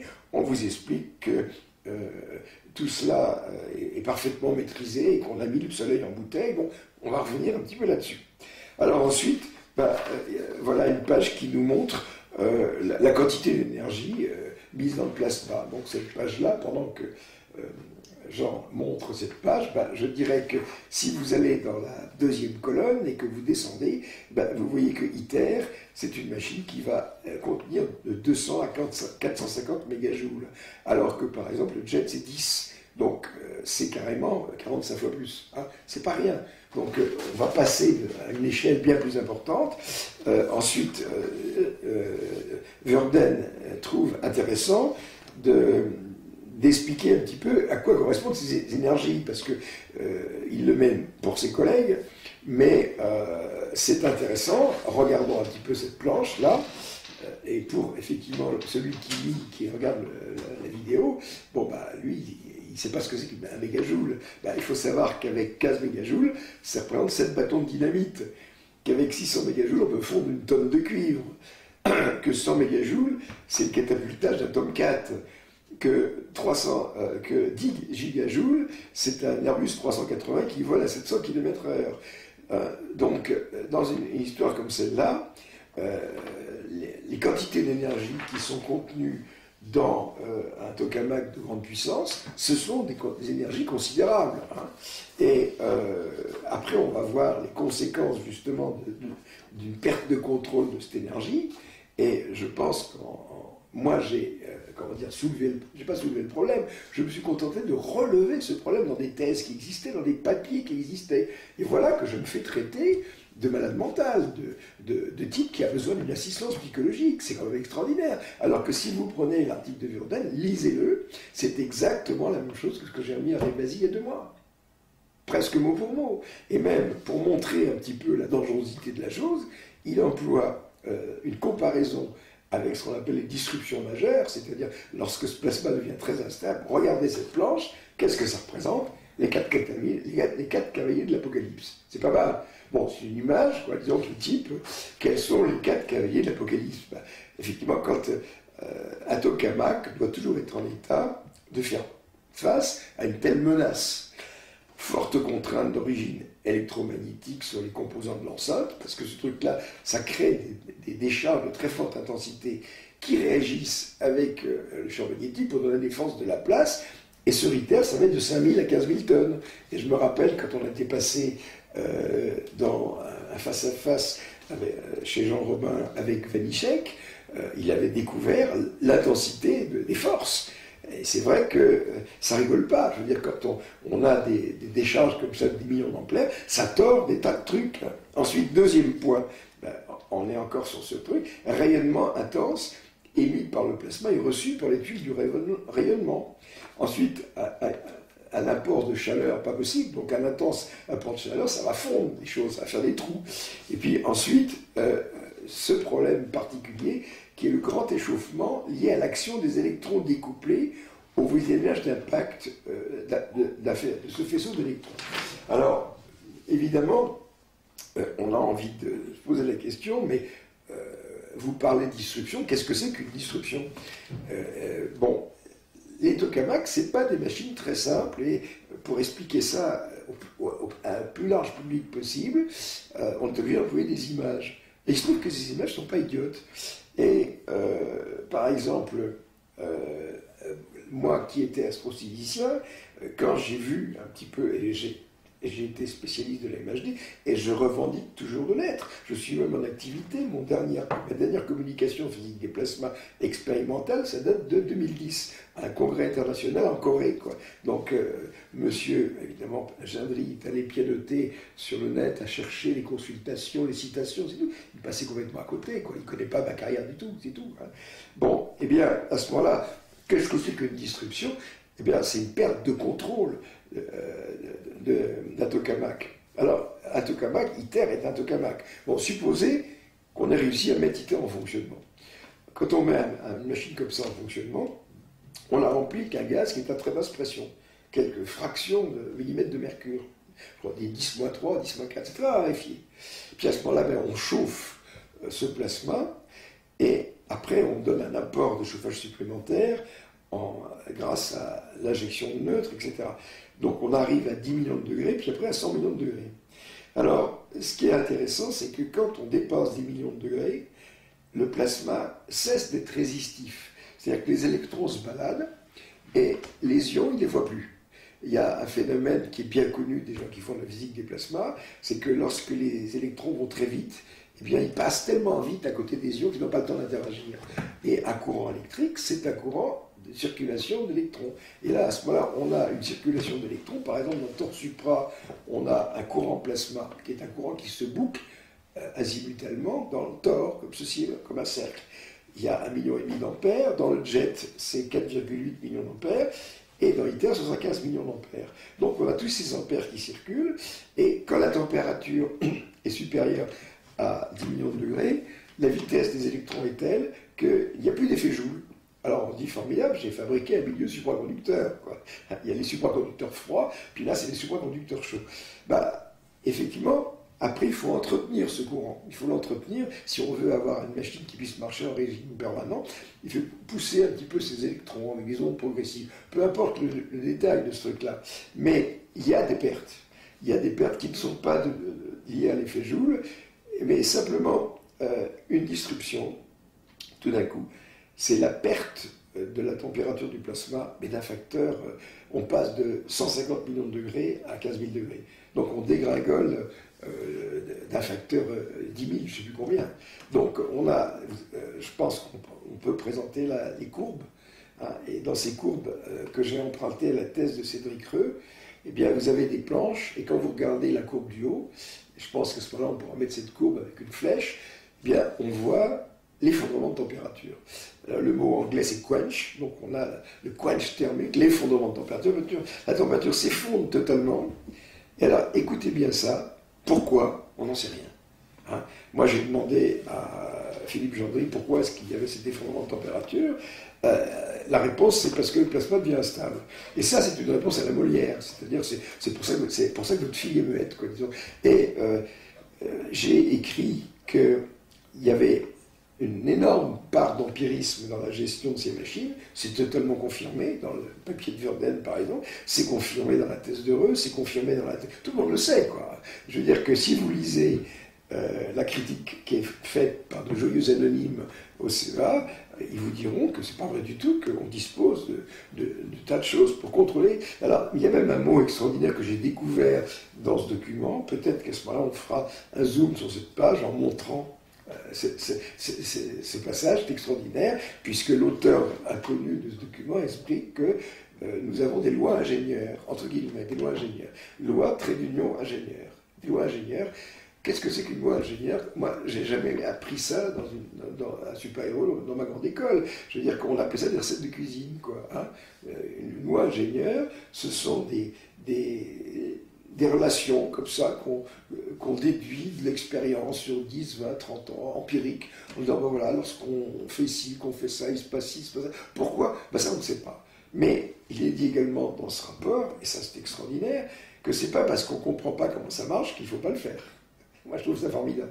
Et à ce moment, ils prennent un peu une comparaison avec l'aéronautique en disant c'est pas parce qu'on ne sait pas pourquoi les avions volent qu'on ne les fait pas voler. Bon, là, le point, comment dire, de méconnaissance, d'incertitude, c'est la turbulence. Hein. C'est vrai que la turbulence, en bout d'aile, vous avez une turbulence qui se produit, et les mécanismes intimes de la turbulence, mathématiquement, ça échappe un petit peu. Enfin, je ne sais pas, mais à l'espèce d'imbécile, parce qu'il n'y a pas d'autre mot, qui a écrit ce texte, j'ai envie de dire, moi j'ai fait l'école supérieure d'aéronautique, vous savez, ça fait longtemps qu'on sait pourquoi les avions volent. Hein. Il y a des tas de théorèmes là-dessus, le théorème de Joukovski par exemple. Joukovski c'était un russe, ça doit dater de 1920, quoi. Il y a plein de choses qu'on connaît. Et comparer la technologie aéronautique avec les tokamaks, c'est à peu près comparer les tokamaks avec l'aviation de 1903. C'est sûr que quand on volait au début du siècle, eh bien à ce moment-là, on avait des lois ingénieurs, on avait une connaissance extrêmement fumeuse de la façon dont on volait les avions. Maintenant, ça fait quand même beaucoup de progrès. Donc, une disruption, je reviens toujours à ces courbes, on a un effondrement de la température, le plasma devient résistif, donc il y a un effet Joule. S'il y a un effet Joule, le courant se casse la gueule. Et ce courant de 1 million d'ampères, de 15 millions d'ampères, va dégringoler. Et à ce moment, ça va créer des courants induits, lesquels vont réagir avec le champ magnétique. C'est vraiment le cauchemar. On a des forces considérables qui apparaissent. Et puis depuis, je crois que c'est en 78, on a mis en évidence un phénomène qu'on appelle le phénomène des électrons découplés. Alors, qu'est-ce qui se passe? Tout à l'heure, je vous disais que quand les électrons se promènent dans un plasma, quand ils vont à une certaine vitesse, ils ne voient plus les ions. Hop, ils fichent le camp. Et on appelle en anglais des runaway. Runaway, ça veut dire qu'ils fichent le camp, quoi. Et en français, on dit des électrons découplés. Pourquoi découplés? Parce qu'ils ne sont plus couplés au plasma. Alors, dans cette instabilité qui se produit, on a des champs électriques qui apparaissent, qui accélèrent les ions. Et les ions accélèrent jusqu'à une vitesse qui est 99% de la vitesse de la lumière. Ils ont à ce moment des énergies qui vont entre 10 et 30 mégaélectronvolts. Et on obtient à ce moment-là un faisceau d'électrons découplés qui est totalement incontrôlable. Ensuite, il y a un autre phénomène que j'ai bien évoqué, décrit, etc. Je trouve que il faut... Je suis obligé d'expliquer ça au public. C'est que lorsque ces électrons sont accélérés, lorsqu'ils frappent des électrons thermiques qui, eux, vont paisiblement leur chemin, boum, ils les accélèrent et ils deviennent aussi relativistes. Alors on appelle ça un effet d'avalanche. Un effet d'avalanche, c'est-à-dire qu'on a 10 électrons relativistes, qui en frappent 10 autres, ça fait 20, qui en frappent 10 autres, ça fait 40, etc. Et ça augmente comme ça. Alors, on pourrait se dire, mais qu'est-ce que c'est que ce phénomène? C'est extraordinaire. Mais non, un phénomène d'avalanche électronique, vous en avez un dans votre tube au néon. Alors, vous prenez un tube fluorescent, il se passe exactement la même chose. C'est-à-dire que vous avez votre tube fluorescent froid, là-dedans il y a quelques électrons libres qui se promènent, vous le mettez sous tension, ces électrons accélèrent, ils détachent d'autres électrons, qui en détachent d'autres, qui en détachent d'autres, et hop, le tube s'allume. Et là, il y a une augmentation de la population d'électronique considérable. Puis après, quand on coupe la tension, tout ça s'éteint. Bon, là-dedans, on a donc un effet d'avalanche qui multiplie la population de ces électrons et l'intensité de la décharge. Et dans des machines comme Torsupra et Lunchet, le facteur d'amplification est 10 000. Et un des problèmes les plus importants, c'est que l'estimation de ce coefficient d'amplification sur ITER sera 10 puissance 16. 10 000, c'est 1 avec 4 zéros, là c'est 1 avec 16 zéros. Donc des disruptions avec des coefficients d'amplification de 10 puissance 16, on n'a jamais vu, on ne sait pas ce que c'est. Et ces faisceaux d'électrons relativistes, comme ils ont des énergies de 10 à 30 mégaélectronvolts, ils ne déposent pas leur énergie à la surface, ils pénètrent à l'intérieur des matériaux, ils peuvent faire des dégâts considérables. Et tout ça, ça va être des expériences. C'est-à-dire que ITER va nous servir à expérimenter ça. Bon, alors... Donc, je reprends cette planche de la page 8 du papier de Lurden. Ça va être un peu long, mais il faut vraiment dire ces choses. Quelles sont les conséquences des disruptions non contrôlées sur un grand tokamak, hein? Bon, eh bien, mise hors service de la machine due à l'endommagement du blindage, hein, et à la déformation de revêtement, l'endommagement du blindage. Bon, ben, j'avais mis des photographies dans le papier que j'avais donné à Rivasi. On peut montrer ces photographies d'ailleurs. Il y a des photographies qui sont empruntées à Torsupra, d'autres qui sont empruntées au jet, mais dans tous les tokamaks ça se produit. Donc à ce moment il y a des impacts. Et puis, ma foi, ça fond le revêtement. Il y a des forces qui tordent des éléments. Là, vous avez une image qui montre une partie du revêtement de torsupra qui était tordu comme un fétu. Hein, et c'est là que dans la partie critique qui m'est consacrée, on dit, mais vous savez, ces pièces-là, on les change. Oui, on les change, c'est-à-dire que lorsqu'on a une disruption dans un petit tokamak, parce que le torsupra et même le jet, ce sont des petites machines par rapport à celles qu'on se propose de faire. Et quand on aura des choses de genre dans des grosses machines, ça fera des dégâts épouvantables. Et vous savez une chose, par exemple, c'est quand on prend une machine comme ITER et les suivants, c'est des machines qui sont censées travailler après avec du tritium, avec un isotope radioactif. Donc quand on aura mis du tritium dans ITER, on ne pourra plus rentrer. Et à ce moment-là, ça veut dire qu'on sera obligé de manipuler avec un bras robotique. Alors là, vous avez une orgie de films, des images de synthèse. C'est formidable avec les images de synthèse. On montre la réussite virtuelle d'un projet virtuel, quoi. C'est fou. Donc à ce moment-là, vous avez la porte qui s'ouvre, le bras robotique qui arrive, qui soulève une pièce, qui va la changer, etc., etc. Bon, alors, si tout ça fonctionne et que c'est bien huilé, on veut bien, mais des forces de 15 000 tonnes, ça peut tordre des éléments au point qu'on n'arrive plus à les sortir. Et il y a même quelque chose que j'ai découvert dans le papier de Virden, auquel je n'avais pas pensé. Il m'a dit, il dit simplement, qu'est-ce qui se passe quand on a une décharge de plusieurs millions d'ampères ou 10 millions d'ampères sur un ensemble de pièces. Et bien si cette pièce-là, vous verrez dans les vidéos que c'est monté au millimètre près. Donc à ce moment-là, si vous avez la décharge qui se positionne à la jonction, et bien ça fait une soudure électrique. Autrement dit, vous avez des pièces de 25 tonnes qui vont être soudées entre elles. Alors qu'est-ce qu'on fait? À ce moment-là, on a un bras robotique avec un bras qui scie. Enfin, vraiment, je veux dire que si Vanissek qui était là, qui lui est ingénieur, qui a le bon sens de l'homme, de la technologie, il dirait c'est pas possible, c'est une histoire de fou cette histoire-là. Bon, hein. Alors donc, Virden signale la possible mise hors service, diminution de la durée de vie du blindage jusqu'à rupture.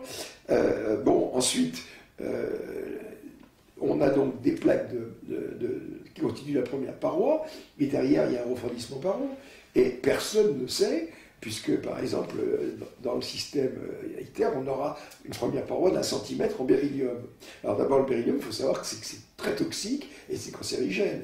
Donc si on a une disruption sur du beryllium, on va avoir la poussière de beryllium dans la machine. Et cette machine, elle n'est pas en circuit fermé. Au contraire, il y a un système de pompage qui passe son temps à pomper ce qui se trouve dedans. Alors on va pomper quoi? On va pomper de la poussière de beryllium toxique. Qu'est-ce qu'on va en faire? Je veux dire, tout ça, je veux dire que c'est extraordinaire parce que quand on regarde ce projet, on a l'impression que les gens l'ont conçu comme s'il n'y aurait jamais eu moins de problèmes, quoi.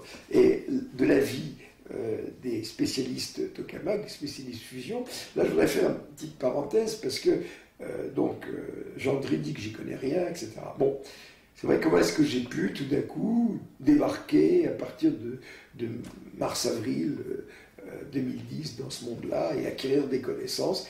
Eh bien, j'ai été orienté très vite vers des spécialistes qui sont soit dans le projet, soit à côté, parce qu'ils sont dans des services autres.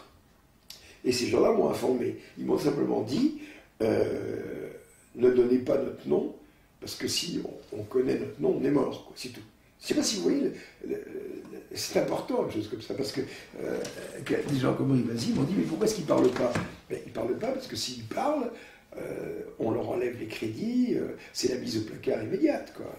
Alors, évidemment, on pourrait se dire, mais où est le risque, puisque ces gens-là sont fonctionnaires, en général, qui ne peuvent pas être mis à la porte. Mais vous savez, même quand on est fonctionnaire, il y a des façons de traiter les gens, au point qu'on peut même... Moi, j'ai vu des cas où des gens ont été poussés au suicide, quoi. Quand vous prenez un type qui est directeur de labo, il n'a pas parlé comme il fallait, il se retrouve entre 4 murs avec une feuille de papier et un crayon, bah, soit on arrive à être théoricien, ce que j'ai fait, soit alors à ce moment-là, ils le vivent très mal, quoi, c'est tout, et ça se reporte éventuellement sur leur santé. Hein, bon.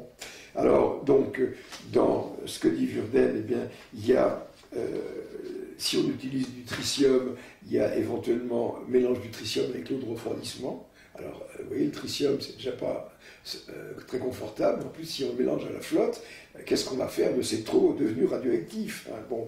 Alors, planche numéro 9, il pose la question en disant quel est le moindre de ces mots, hein. Supposons qu'on puisse atténuer au maximum tout ça. Eh bien, les deux problèmes clés les plus importants pour ce fonctionnement, ce sont les forces électromagnétiques qui peuvent vraiment tordre des choses. Et les tordre, il y a des gens qui vous diront, mais il n'y a aucun risque que l'enveloppe d'ITER se déchire. Peut-être, mais à l'intérieur d'ITER, vous avez un diverteur qui fait de cassettes. Ces cassettes, dans les petits diverteurs allemands, par exemple, c'est pas très grand, mais dans ITER, on tient debout dedans. Je veux dire qu'une cassette du diverteur d'ITER, c'est la pièce où nous sommes installés, quoi. Donc pour manipuler ça, il faut un bras robotique qui est assez costaud. Et si tout ça est tordu, si tout ça est soudé, c'est une panade pas possible. Et Vurden explique par exemple que dans le tokamak ordinaire, quand on a une pièce qui est endommagée, c'est 2 mois d'arrêt. Et là, à ce moment-là, si c'est pas 2 mois d'arrêt, c'est quoi? Qu'est-ce qu'on fait si tout d'un coup, à l'intérieur, tout ça s'est coincé?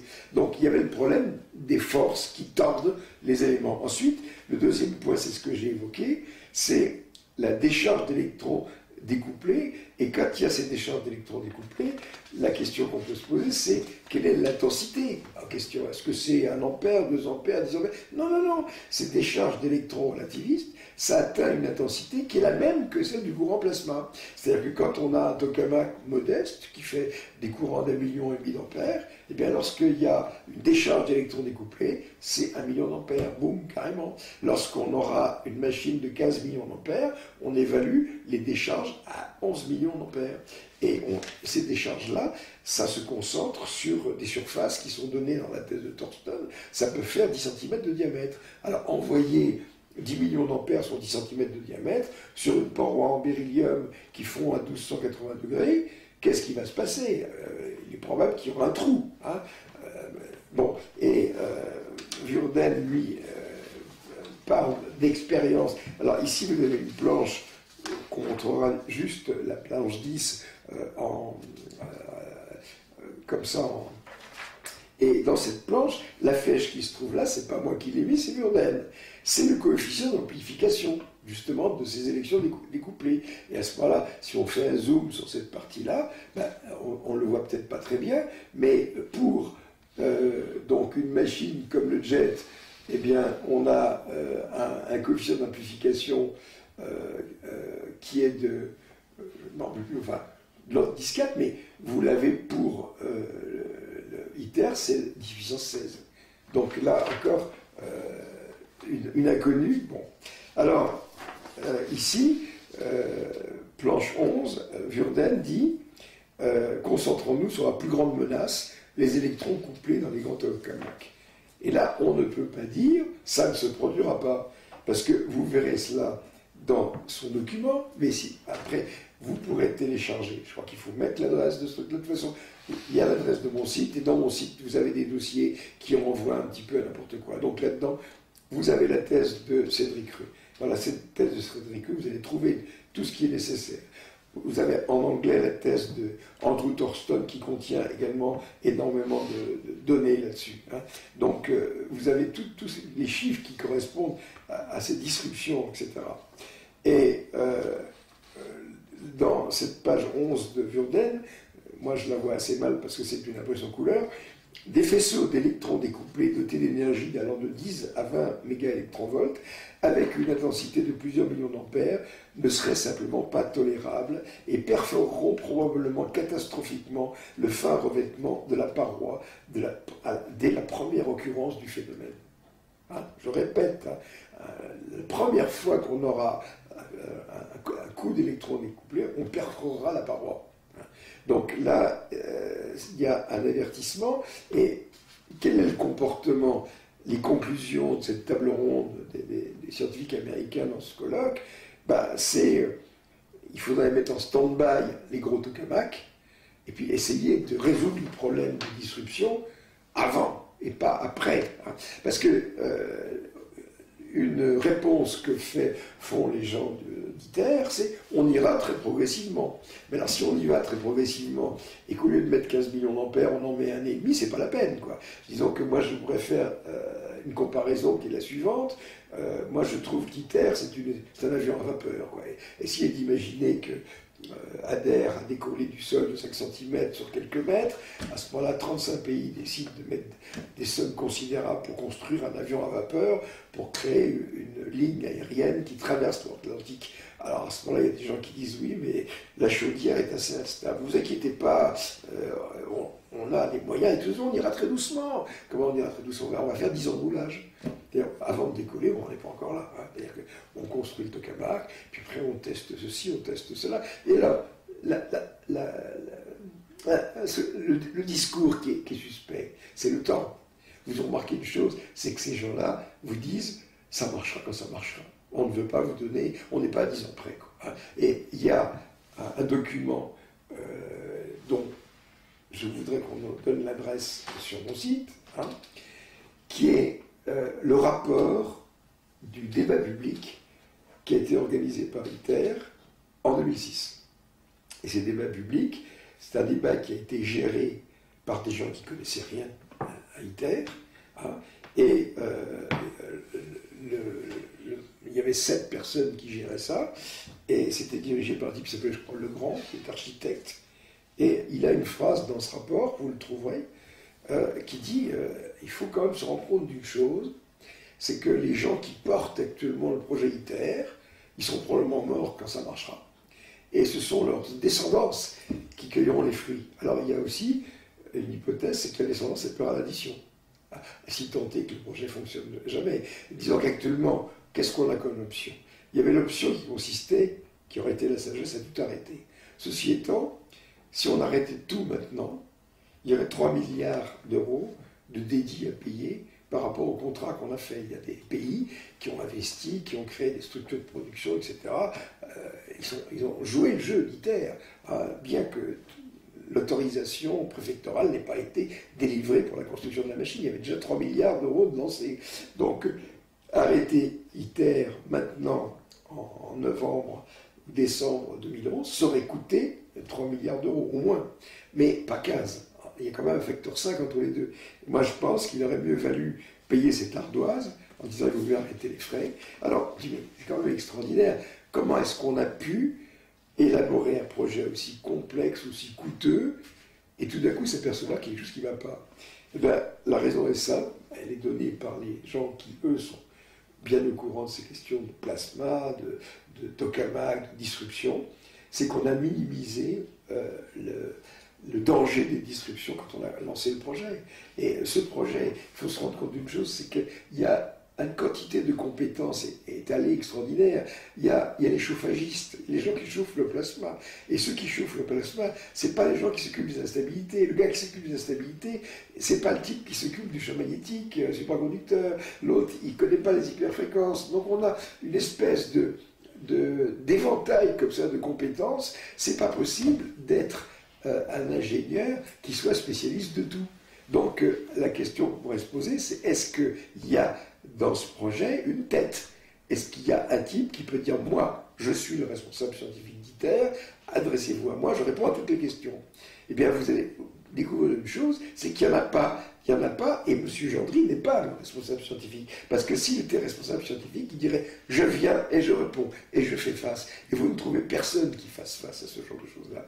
Autrement dit, le projet ITER, c'est un corps sans tête. C'est-à-dire qu'il y a des bras, des jambes, mais il n'y a personne. Et il est significatif de voir, d'ailleurs, que le premier directeur d'ITER, c'était M. Ikeda, qui était un ancien diplomate. Comme m'a dit un jour un homme du nucléaire allemand, il était surtout doué pour faire tourner du champagne dans un verre. Maintenant, vous avez M. Motojima, on pourrait dire, mais peut-être que M. Motojima est la personne adéquate, je ne suis pas sûr.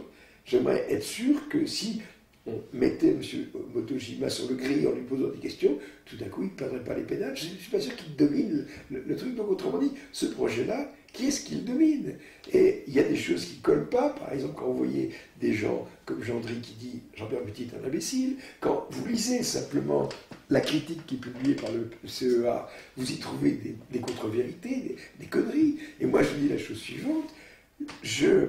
J'accuse le CEA de malhonnêteté intellectuelle, je l'accuse de dissimulation et pire encore, d'incompétence. Il y a des incompétences là-dedans, je vous en montrerai la preuve plus tard.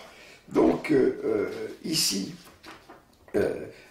Vurden continue en étudiant différents effets des disruptions. Et là, vous avez une planche dont j'ai donné la traduction, dont voici la traduction française, qui est vraiment extraordinaire. D'abord, quand vous la regardez, vous avez l'échelle d'ITER. Ça, on n'a jamais trop vu ça. Vous avez vu le bonhomme à côté? Il est tout petit. Et à côté, ici, là, vous avez une cassette du diverteur. Ce diverteur, c'est la partie de la machine qui va prendre le plus les disruptions, etc., qui va plus le morfler. Donc, il est prévu de manipuler ces cassettes pour les changer. Et qu'est-ce qui se passe si ces cassettes sont soudées? Qu'est-ce qui se passe si elles sont tordues, si elles sont défaites? Bon, là, il y a une espèce de gigantisme qui pose problème, quoi. Si ça marchait tranquillement, ça irait. Mais quand on voit ce qui est prévu, c'est pas possible. Alors là, regardez cette planche, il y a un titre, je vous donne la traduction française, ITER sera-t-il le dernier tokamak à être construit? Qu'est-ce que ça veut dire une phrase comme ça? Ça veut dire, si on construit ITER et que c'est un échec, à ce moment-là, cet échec rejaillira sur toute l'entreprise mondiale d'exploitation de l'énergie de fusion pour faire des cités. Et quand on dit ce sera un échec, bon, il peut y avoir des dangers, il peut y avoir une catastrophe. Quand je dis une catastrophe, ce mot-là, c'est pas moi qui le prononce. Je l'ai trouvé par exemple dans la thèse d'Andrew Thornton, et il écrit page 14, on va regarder, voilà cette page 14, et à ce moment-là, vous avez la phrase suivante en anglais, bon, ben à ce moment-là, traduisons-la. Les conséquences des disruptions sur les futurs tokamaks causeront severe damage, des dommages sérieux. Et c'est ce que dit également Cédric Reude dans sa conclusion, son introduction. C'est-à-dire que jusqu'ici, quand il y avait une disruption, d'ailleurs, Vierden, qui lui a participé à ces travaux expérimentaux pendant des années, qu'est-ce que ça fait un gros boom, comme il dit, ça fait vraiment un coup de canon, quoi. Et puis alors après, on ouvre l'engin, puis on balaye les morceaux, on remplace la pièce qui est cassée, etc. Et comme dit Reux, et Thornton dit la même chose, jusqu'ici, les dommages sur les tokamaks actuels qui sont tout petits à côté d'ITER, bon, c'était tolérable, c'était gérable. Bon, maintenant, Andrew Thornton dit que les disruptions dans les futurs tokamaks, donc dans ITER, causeront des dommages sérieux. Et la phrase suivante, c'est « Et pour les tokamaks de puissance, c'est-à-dire les suivants, it will be catastrophic ». Ce serait une catastrophe. Vous voyez ce que c'est le mot catastrophe? C'est pas rien, c'est pas que l'appareil sera mis hors d'état de fonctionnement pendant 6 mois ou 1 an ou quoi que ce soit. C'est simplement qu'il peut y avoir perforation de l'enceinte, il peut y avoir évacuation de produits toxiques, etc. Donc c'est pas possible d'envisager de continuer vers cette voie qui nous mène à des tokamaks en tant que générateur d'électricité tant qu'on n'a pas résolu les problèmes. Ça va pas, quoi. Alors, donc, Vierden écrit « ITER sera-t-il le dernier tokamak à être construit ?» Et il dit « Ce sera le dernier tokamak s'il ne résout pas le problème, si sa véritable mission n'est pas atteinte. » Et sa mission, ça n'est pas d'étudier un fonctionnement de thérium-tritium avec une production d'énergie supérieure à ce qu'on injecte. Il écrit en rouge, la véritable mission d'ITER est d'étudier avec succès le contrôle du plasma, les interactions avec les parois, avec les courants toroïdaux de 15 millions d'ampères, le stockage d'énergie de 10 à 100, 400 mégajoules pendant des expériences de longue durée. Autrement dit, avant de commencer à dire on a produit ceci, on a produit cela, il faudrait d'abord que ça ne nous explose pas à la gueule, quoi. Est-ce qu'on va réussir à contrôler, Et le mot qui revient sans cesse, arriverons-nous à contrôler ce plasma? Or, le projet ITER, tel qu'il est présenté médiatiquement, il ne vous a jamais évoqué le fait que le processus ne soit pas contrôlé. Mais je pense que les gens qui font partie du service de communication d'ITER ne sont même pas au courant. Disons qu'ils sont un peu une sorte auto-intoxiqués, ils racontent, ils ont un rôle, on leur a écrit leur texte, et puis ils le disent comme des gens de théâtre, quoi, c'est ça. Et je veux dire que si vous allez actuellement à Cadarache, vous savez qu'il y a des visites qui sont organisées avec sans doute de très jolies hôtesses qui vous amènent en disant ici il y aura ça, ici il y aura ça, etc. Et puis qu'est-ce que c'est qu'ITER? Ils servent un soleil dans une bouteille. Et à ce moment, si quelqu'un lève la main en disant qu'est-ce que c'est qu'une disruption, la fille sera complètement paumée, quoi. Elle n'est pas programmée pour discuter sur des sujets de ce genre, quoi. Alors, ici, bon, ma foi, page 16, Jourdain dit quelles sont les principales différences qui existent entre les tokamaks d'aujourd'hui et ITER, hein. Bon, bah, ce sera le besoin de résister à des grandes pertes d'énergie. On va se retrouver avec 400-500 mégajoules qui vont se décharger sur la paroi. Et qu'est-ce que vont devenir les tuiles de revêtement? Il y a une sorte de contradiction, parce que si on veut que ça fonctionne longtemps, il faut que ces tuiles soient refroidies. Et à côté de ça, il faut qu'elles tiennent le coup. Donc s'il faut qu'elles soient refroidies, il faut qu'elles soient relativement minces pour qu'on puisse mettre des tubulures derrière avec de l'eau. Mais par contre, si on veut qu'elles résistent, il faut qu'elles soient épaisses. Donc il y a des contradictions, hein. Bon, ensuite, il dit que le document d'ITER spécifie que la première couche de blindage, ce sera du beryllium sur 10 mm. Mais il dit le beryllium fondra sous l'action du flux d'électrons découplés, avec une distribution exponentielle considérable. Bon, ensuite, il ajoute aussi, il y a un problème, c'est qu'il est possible qu'il y ait des disruptions qui ne correspondent pas aux prévisions, hein. Et dans un texte que je crois que c'est dans la réponse qui est fournie, le CEA écrit de toute manière, il n'existe pas d'assurance absolue. Est-ce que vous vous rendez compte de choses pareilles? Alors, une façon de dire, il n'y a pas de risque zéro. C'est certain que le risque que l'appartement où nous trouvions actuellement soit détruit par un tremblement de terre est très faible, mais peut-être qu'il n'est pas nul. Mais si on construit une machine comme ça, on connaît déjà des risques et on sait que ces risques-là sont possibles, il y a une certaine responsabilité de dire, bah, vous savez, on ne peut pas vous garantir que ça ne va pas vous sauter à la gueule, quoi, hein. Bon. Alors ici, dans la page 17, Jourdain évoque la manipulation des éléments de revêtement, hein. Et la première paroi d'ITER sera faite de 440 modules qui vont peser entre 400 kg et 500 kg. Il y aura des connexions pour un refroidissement par eau. Un bras robot sera chargé de remplacer ces éléments, hein. Donc il faudra enlever des écrous, il faudra déconnecter des parties de refroidissement par eau, hein, etc. Alors, le temps de remplacement minimum estimé pour un seul segment est de 2 mois. Hein. Ce temps ne prend pas en compte le temps nécessaire pour trouver une fuite d'eau. Donc là-dedans, il y a un problème de plomberie, de fragilité. Bon, dans la page suivante, simplement, c'est la page 18 que vous voyez là. Que se passe-t-il quand on met trop d'énergie dans un matériau trop rapidement, hein, ou dans 2 matériaux différents collés ensemble? Ben, au-delà d'un certain point, ça explose, hein.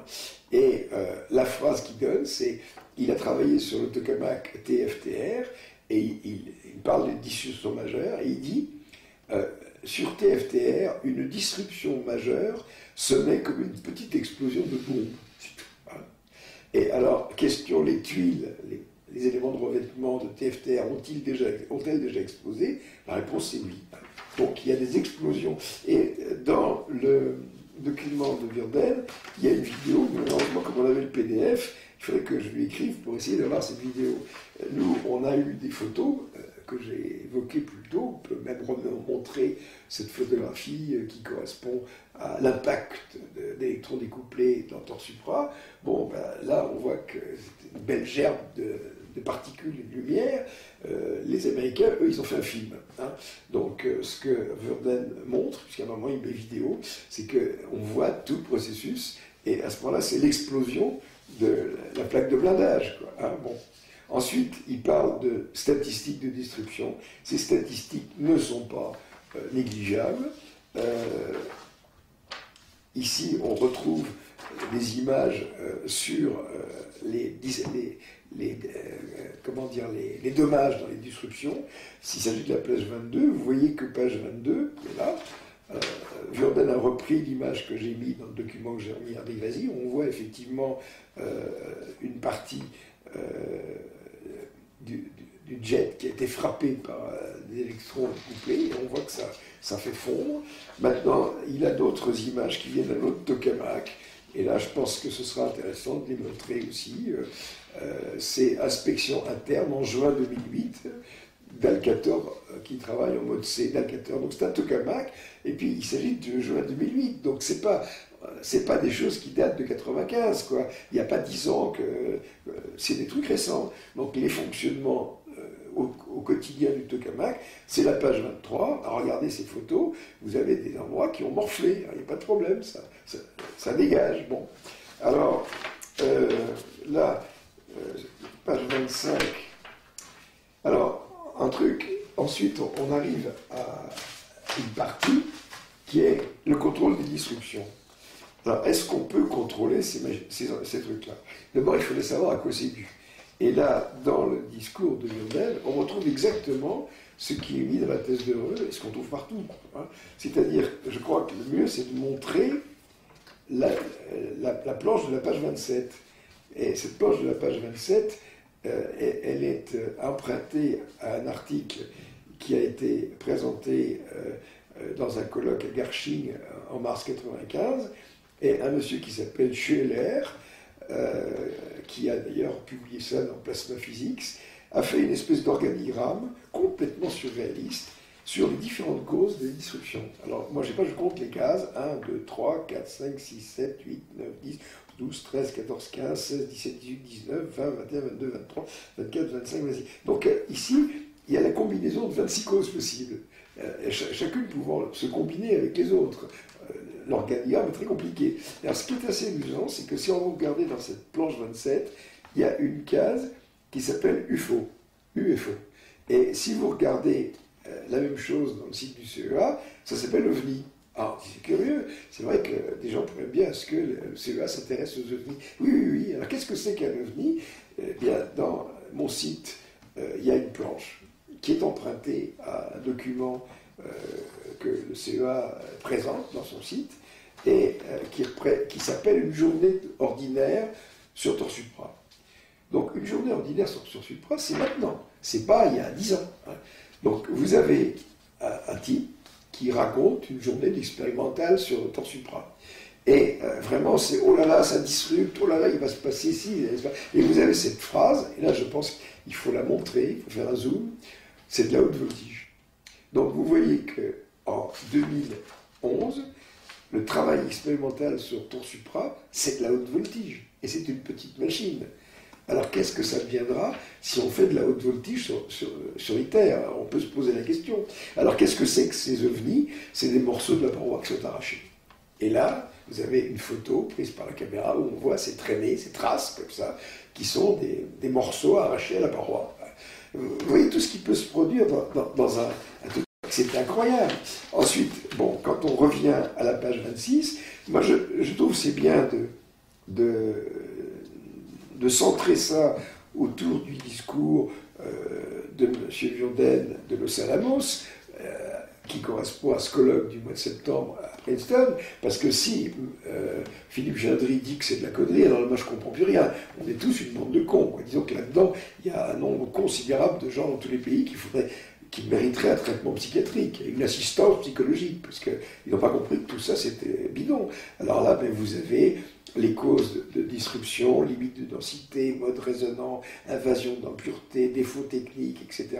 Et même, il y a en dernière ligne, page 28, zoom là-dessus, vous avez un truc qui s'appelle mystère, et en anglais c'est mystery.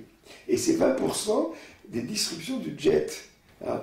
Donc, en 91 et 1,4% en 2011. Donc, il y a un pourcentage non nul de disruptions qui sont sans signe avant-coureur, et on ne sait pas pourquoi ça s'est produit.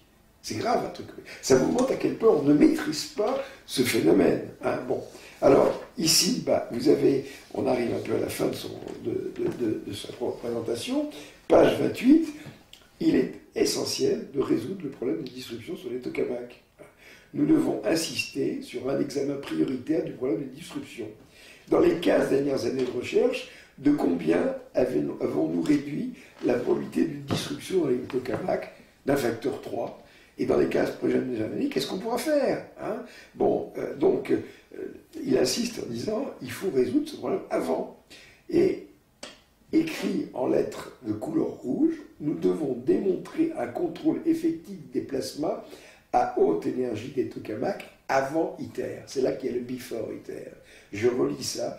Nous devons faire la démonstration, nous devons faire la démonstration que nous contrôlons les plasmas à haute énergie des tokamaks avant ITER, avant de construire ITER ou avant de l'essayer. Donc on voit qu'il n'y a pas que les problèmes liés à la résistance de la paroi face au bombardement neutronique, il n'y a pas que le problème de l'abrasion, il y a aussi ça. Et c'est vrai que moi, quand j'ai commencé à me mettre dans ce sujet-là au début de l'été, j'ai commencé dans l'ordre.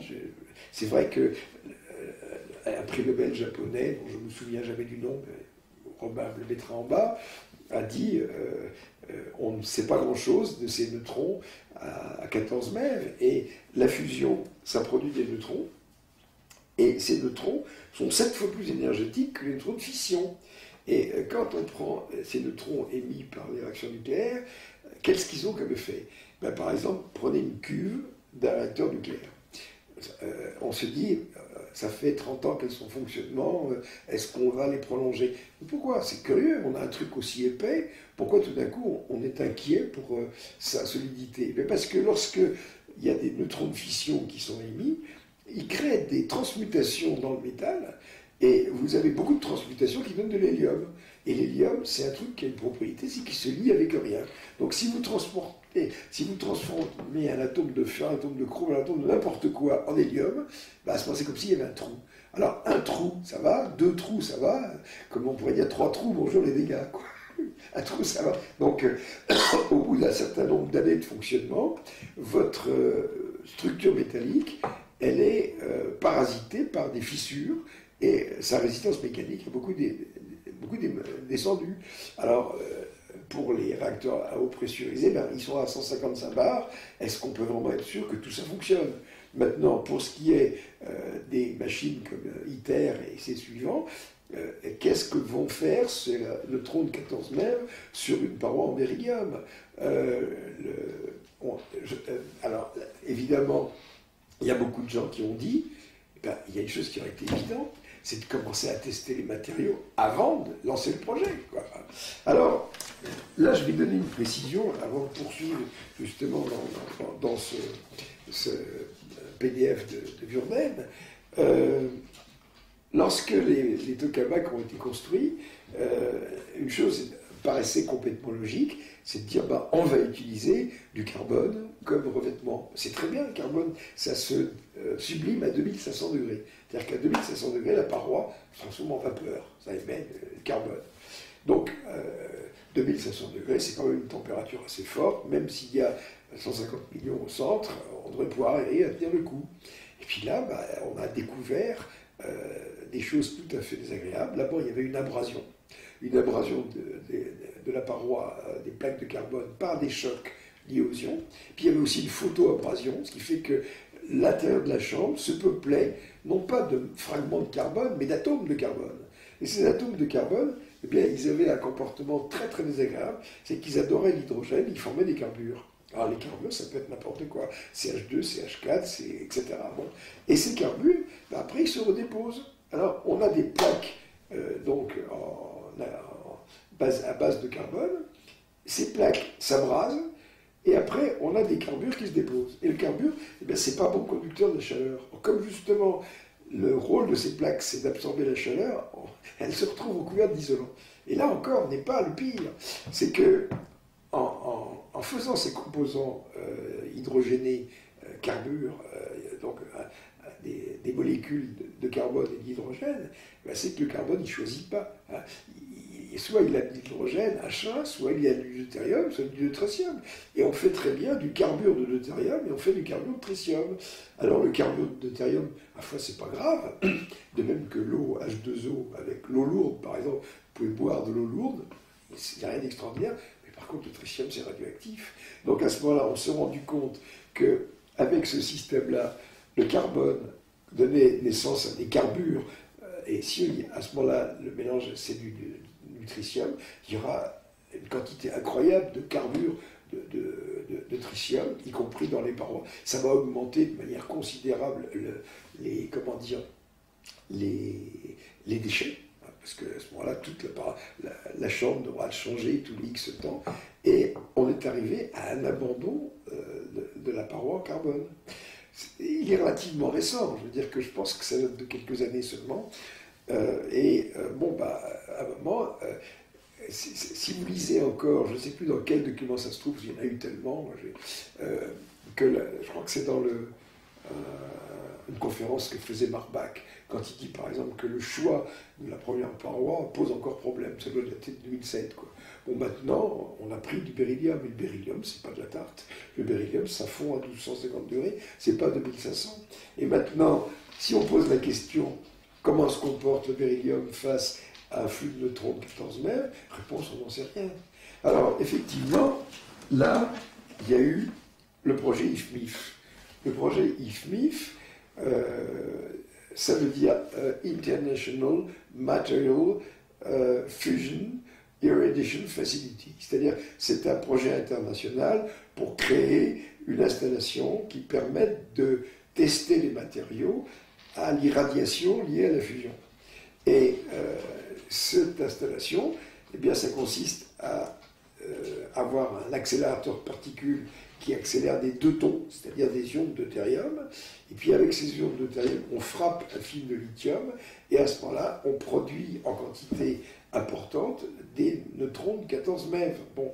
Et à ce moment-là, on dit, si on construit cette installation, on aura un flux de 14 MeV, et ça permettra de tester les matériaux pendant une durée indéfinie, 6 mois, 1 an, tout ce qu'on veut. Mais cette installation, elle n'a jamais été construite, elle devait être faite au Japon, et suite à ce qui est arrivé à Fukushima, il y a peu de chances que les Japonais donnent suite. Et même j'ai une lettre de Bigot où il dit qu'avant de construire cette installation, il faut faire une préinstallation pour savoir si c'est faisable. Donc autrement dit, on est dans une situation où d'abord, il faut faire une maquette pour savoir si l'installation test est faisable. Et après, avec cette installation test, on pourra tester ITER. Alors, quand on arrive à une situation comme ça, c'est du Pierre Dac, franchement, c'est surréaliste. Hein, vraiment, c'est un peu comme si on disait, je construis un avion avec des ailes, une énorme machine et tout ça, et est-ce que vous êtes sûr que les ailes vont résister? Il serait peut-être intéressant d'étudier la résistance mécanique des ailes. Ben oui, mais disons qu'on le saura si l'avion décolle. S'il perd ses ailes, c'est que c'était pas bon. Et finalement, la réponse de tout le monde, y compris de Motojima, c'est l'instrument test, c'est ITER. C'est-à-dire que si ça merde, c'était pas bon, c'est tout, c'est génial. Et même ce que m'a dit Philippe Gendry au téléphone, si ITER ne marche pas, on fera les stellarrators. Il a même la réponse sur ce qu'on fera dans 50 ans. Quand lui sera... J'ai dit, vous avez 56 ans, vous serez mort. Vous n'avez rien. Et en fait, ITER, c'est après moi le déluge. Hein. C'est fantastique. Les gens diront, dans X décennies, comment vous pouvez raisonner à l'échelle de 3 ou 4 décennies alors que vous avez 10 ou 20 années de durée de vie, quoi. Moi, j'ai 74 ans, dans 10 ans, j'en aurai 84. Est-ce que je serais sûr de ne pas être complètement gaga, quoi? C'est inimaginable. Et il y avait beaucoup de gens qui sont... Les gens qui poussent ce projet ITER, ils sont tous en moyenne 60 ans, quoi. Donc, quand l'appareil arrivera à monter en pleine puissance, ils seront déjà dans un asile de vieux, quoi. Ils auront déjà 80 ans. C'est incroyable. C'est vraiment un projet 3e âge, quoi. Hein. C'est-à-dire que c'est une bande de vieux qui pousse un projet en disant... Nos petits-enfants se démerderont avec, et c'est eux qui en cueilleront les fruits. Hein. Bon. Alors, vous voyez donc que Verden recommande la mise en œuvre des matériels existants. Nous devons donc démontrer le contrôle effectif des plasmas. Ce contrôle, il n'est pas démontré du tout. Hein. Et un programme intégré de contrôle et d'instruction multi-machines, centré sur la compréhension et l'ingénierie, sur à la fois la prévention, c'est-à-dire l'évitement actif et le contrôle, et l'atténuation des conséquences des disruptions, doit être engagé. Nous pouvons utiliser les machines existantes pour la création d'une base de données techniques de contrôle et de nouvelles machines et des machines après d'achèvement pour des impulsions plus longues. Donc vous voyez que la recommandation, c'est de dire stand-by. Hein. C'est vrai que si on prend ça à la lettre, ça veut dire ITER, ça ne tient pas debout. Hein. Et il faut commencer par résoudre le problème de disruption. Il faut le résoudre sur des machines de petite taille. C'est comme de dire, on va lancer cet avion à vapeur, êtes-vous certain que les ailes vont tenir? Eh bien, on verra bien. Êtes-vous certain que le moteur va pas vous exploser la gueule? Eh bien, on verra bien. Êtes-vous certain qu'il va réussir à décoller? On verra bien. Il n'y a pas un aléa, il y en a 10, quoi. C'est quand même fabuleux, comme truc. Alors, maintenant, les thèses de doctorat de Cédric Reux et de l'anglais Thornton portaient sur l'atténuation des disruptions. Donc, à ce moment-là, on se dit, ma foi, si ces trucs-là, ça se produit, est-ce qu'on ne peut pas atténuer leur effet, contrôler, quoi. Il y a le contrôle actif et puis le contrôle passif, quoi. C'est un petit peu la lance à incendie du pompier qui dit ça peut brûler, mais est-ce que je peux éteindre l'incendie?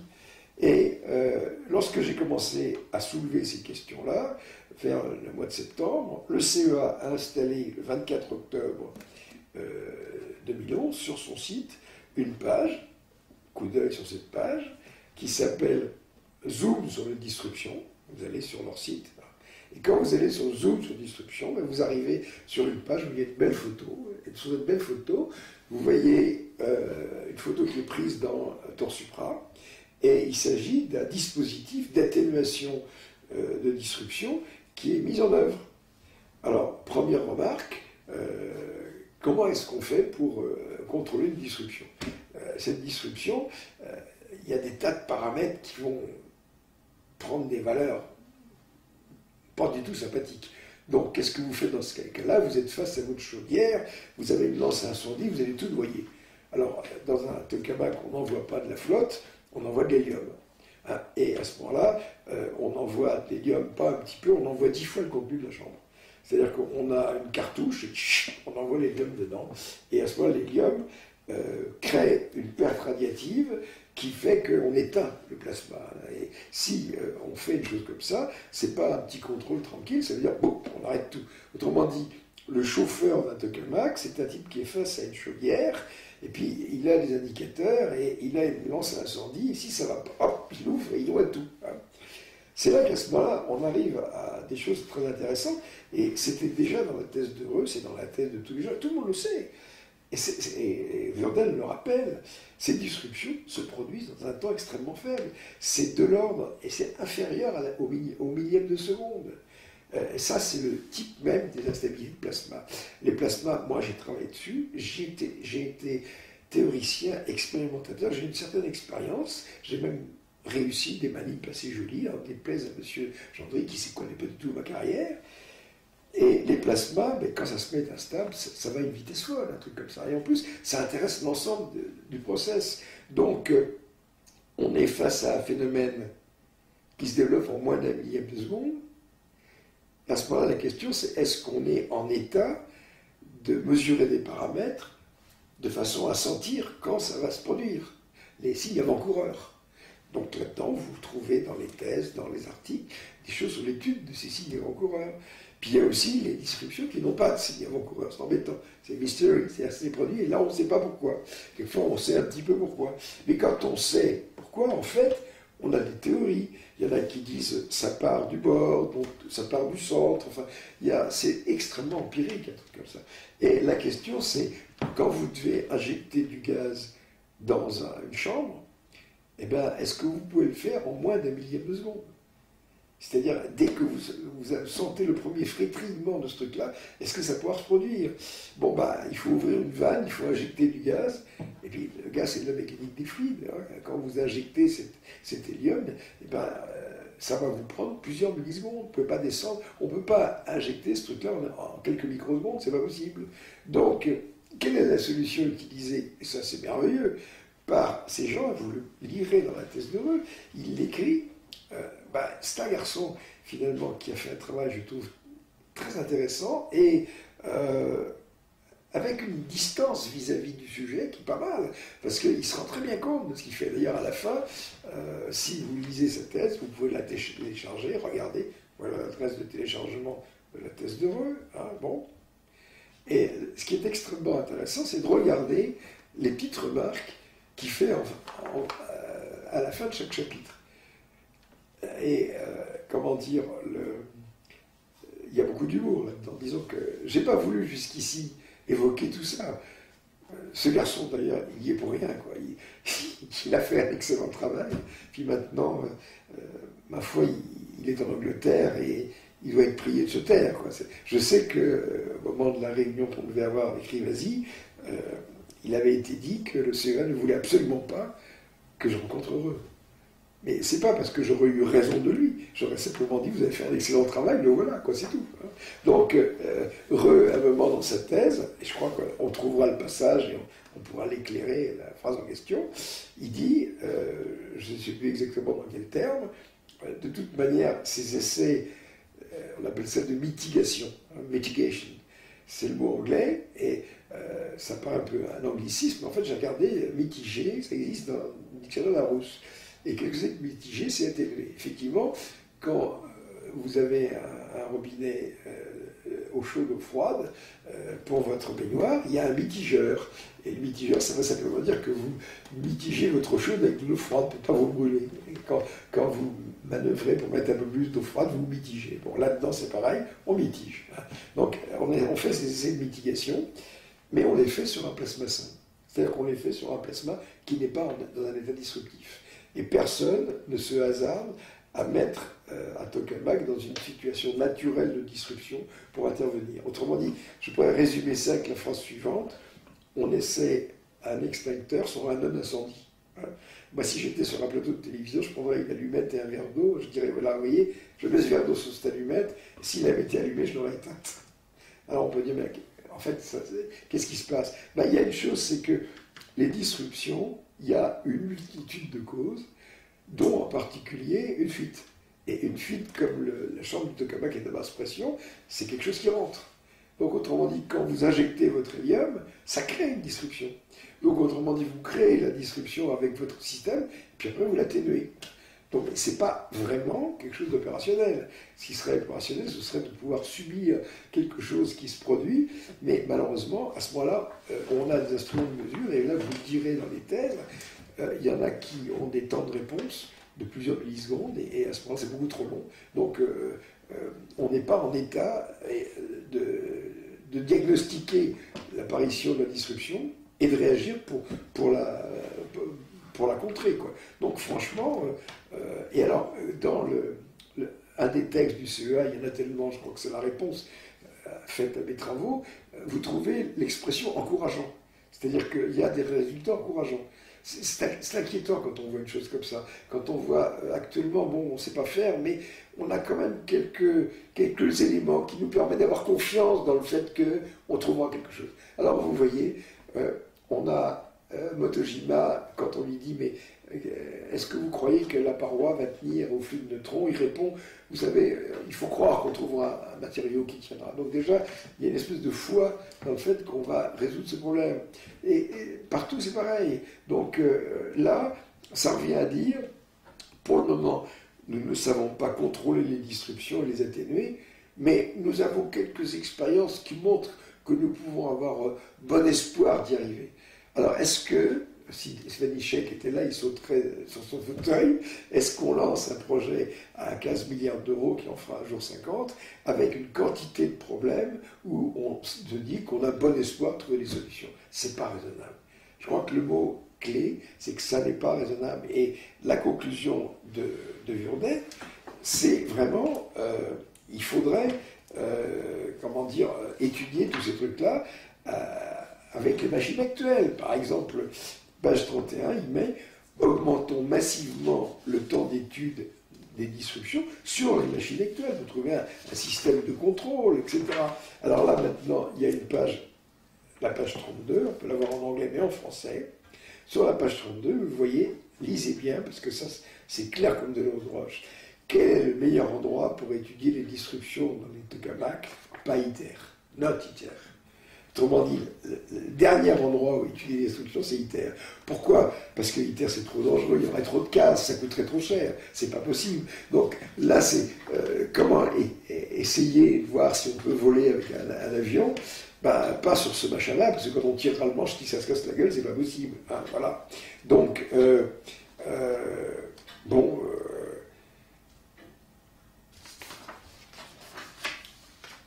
maintenant,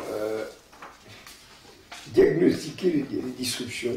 Là encore, l'idée comme quoi c'est pas facile. Hein, et puis, la dernière page de sa communication, dans les 5 à 10 prochaines années, nous devons étudier les machines existantes ou celles en cours d'achèvement pour étudier ce truc-là. Résumé, la clé est dans le contrôle fiable des plasmas à haute énergie des tokamaks. C'est même pas dans la tenue de la paroi. Hein. On n'est même pas au stade de se dire est-ce que la paroi va tenir. On n'est même pas au stade de se dire est-ce qu'on va réussir à fabriquer le tritium avec du lithium. Avant même ce truc-là, est-ce que le plasma est contrôlé, il est stable. C'est pas évident, quoi. Hein. Bon. Alors, phrase en rouge, et là on conclura, non seulement les disruptions peuvent causer des dommages sérieux au tokamak, mais notre manque de contrôle des disruptions porte atteinte à la crédibilité de nos futurs réacteurs de fusion de type tokamak et à celle de l'énergie de fusion en général. Non seulement les disruptions peuvent poser des dommages sérieux au tokamak, mais notre manque de contrôle des disruptions porte atteinte à la crédibilité. Autrement dit, nous sommes en train de lancer un projet ITER qui n'a pas de crédibilité scientifique et technique. C'est écrit noir sur blanc, ou alors il faut que Jourdain me rejoigne dans mon hôpital psychiatrique, où M. Philippe Landry nous aura mis tous les deux. Voilà.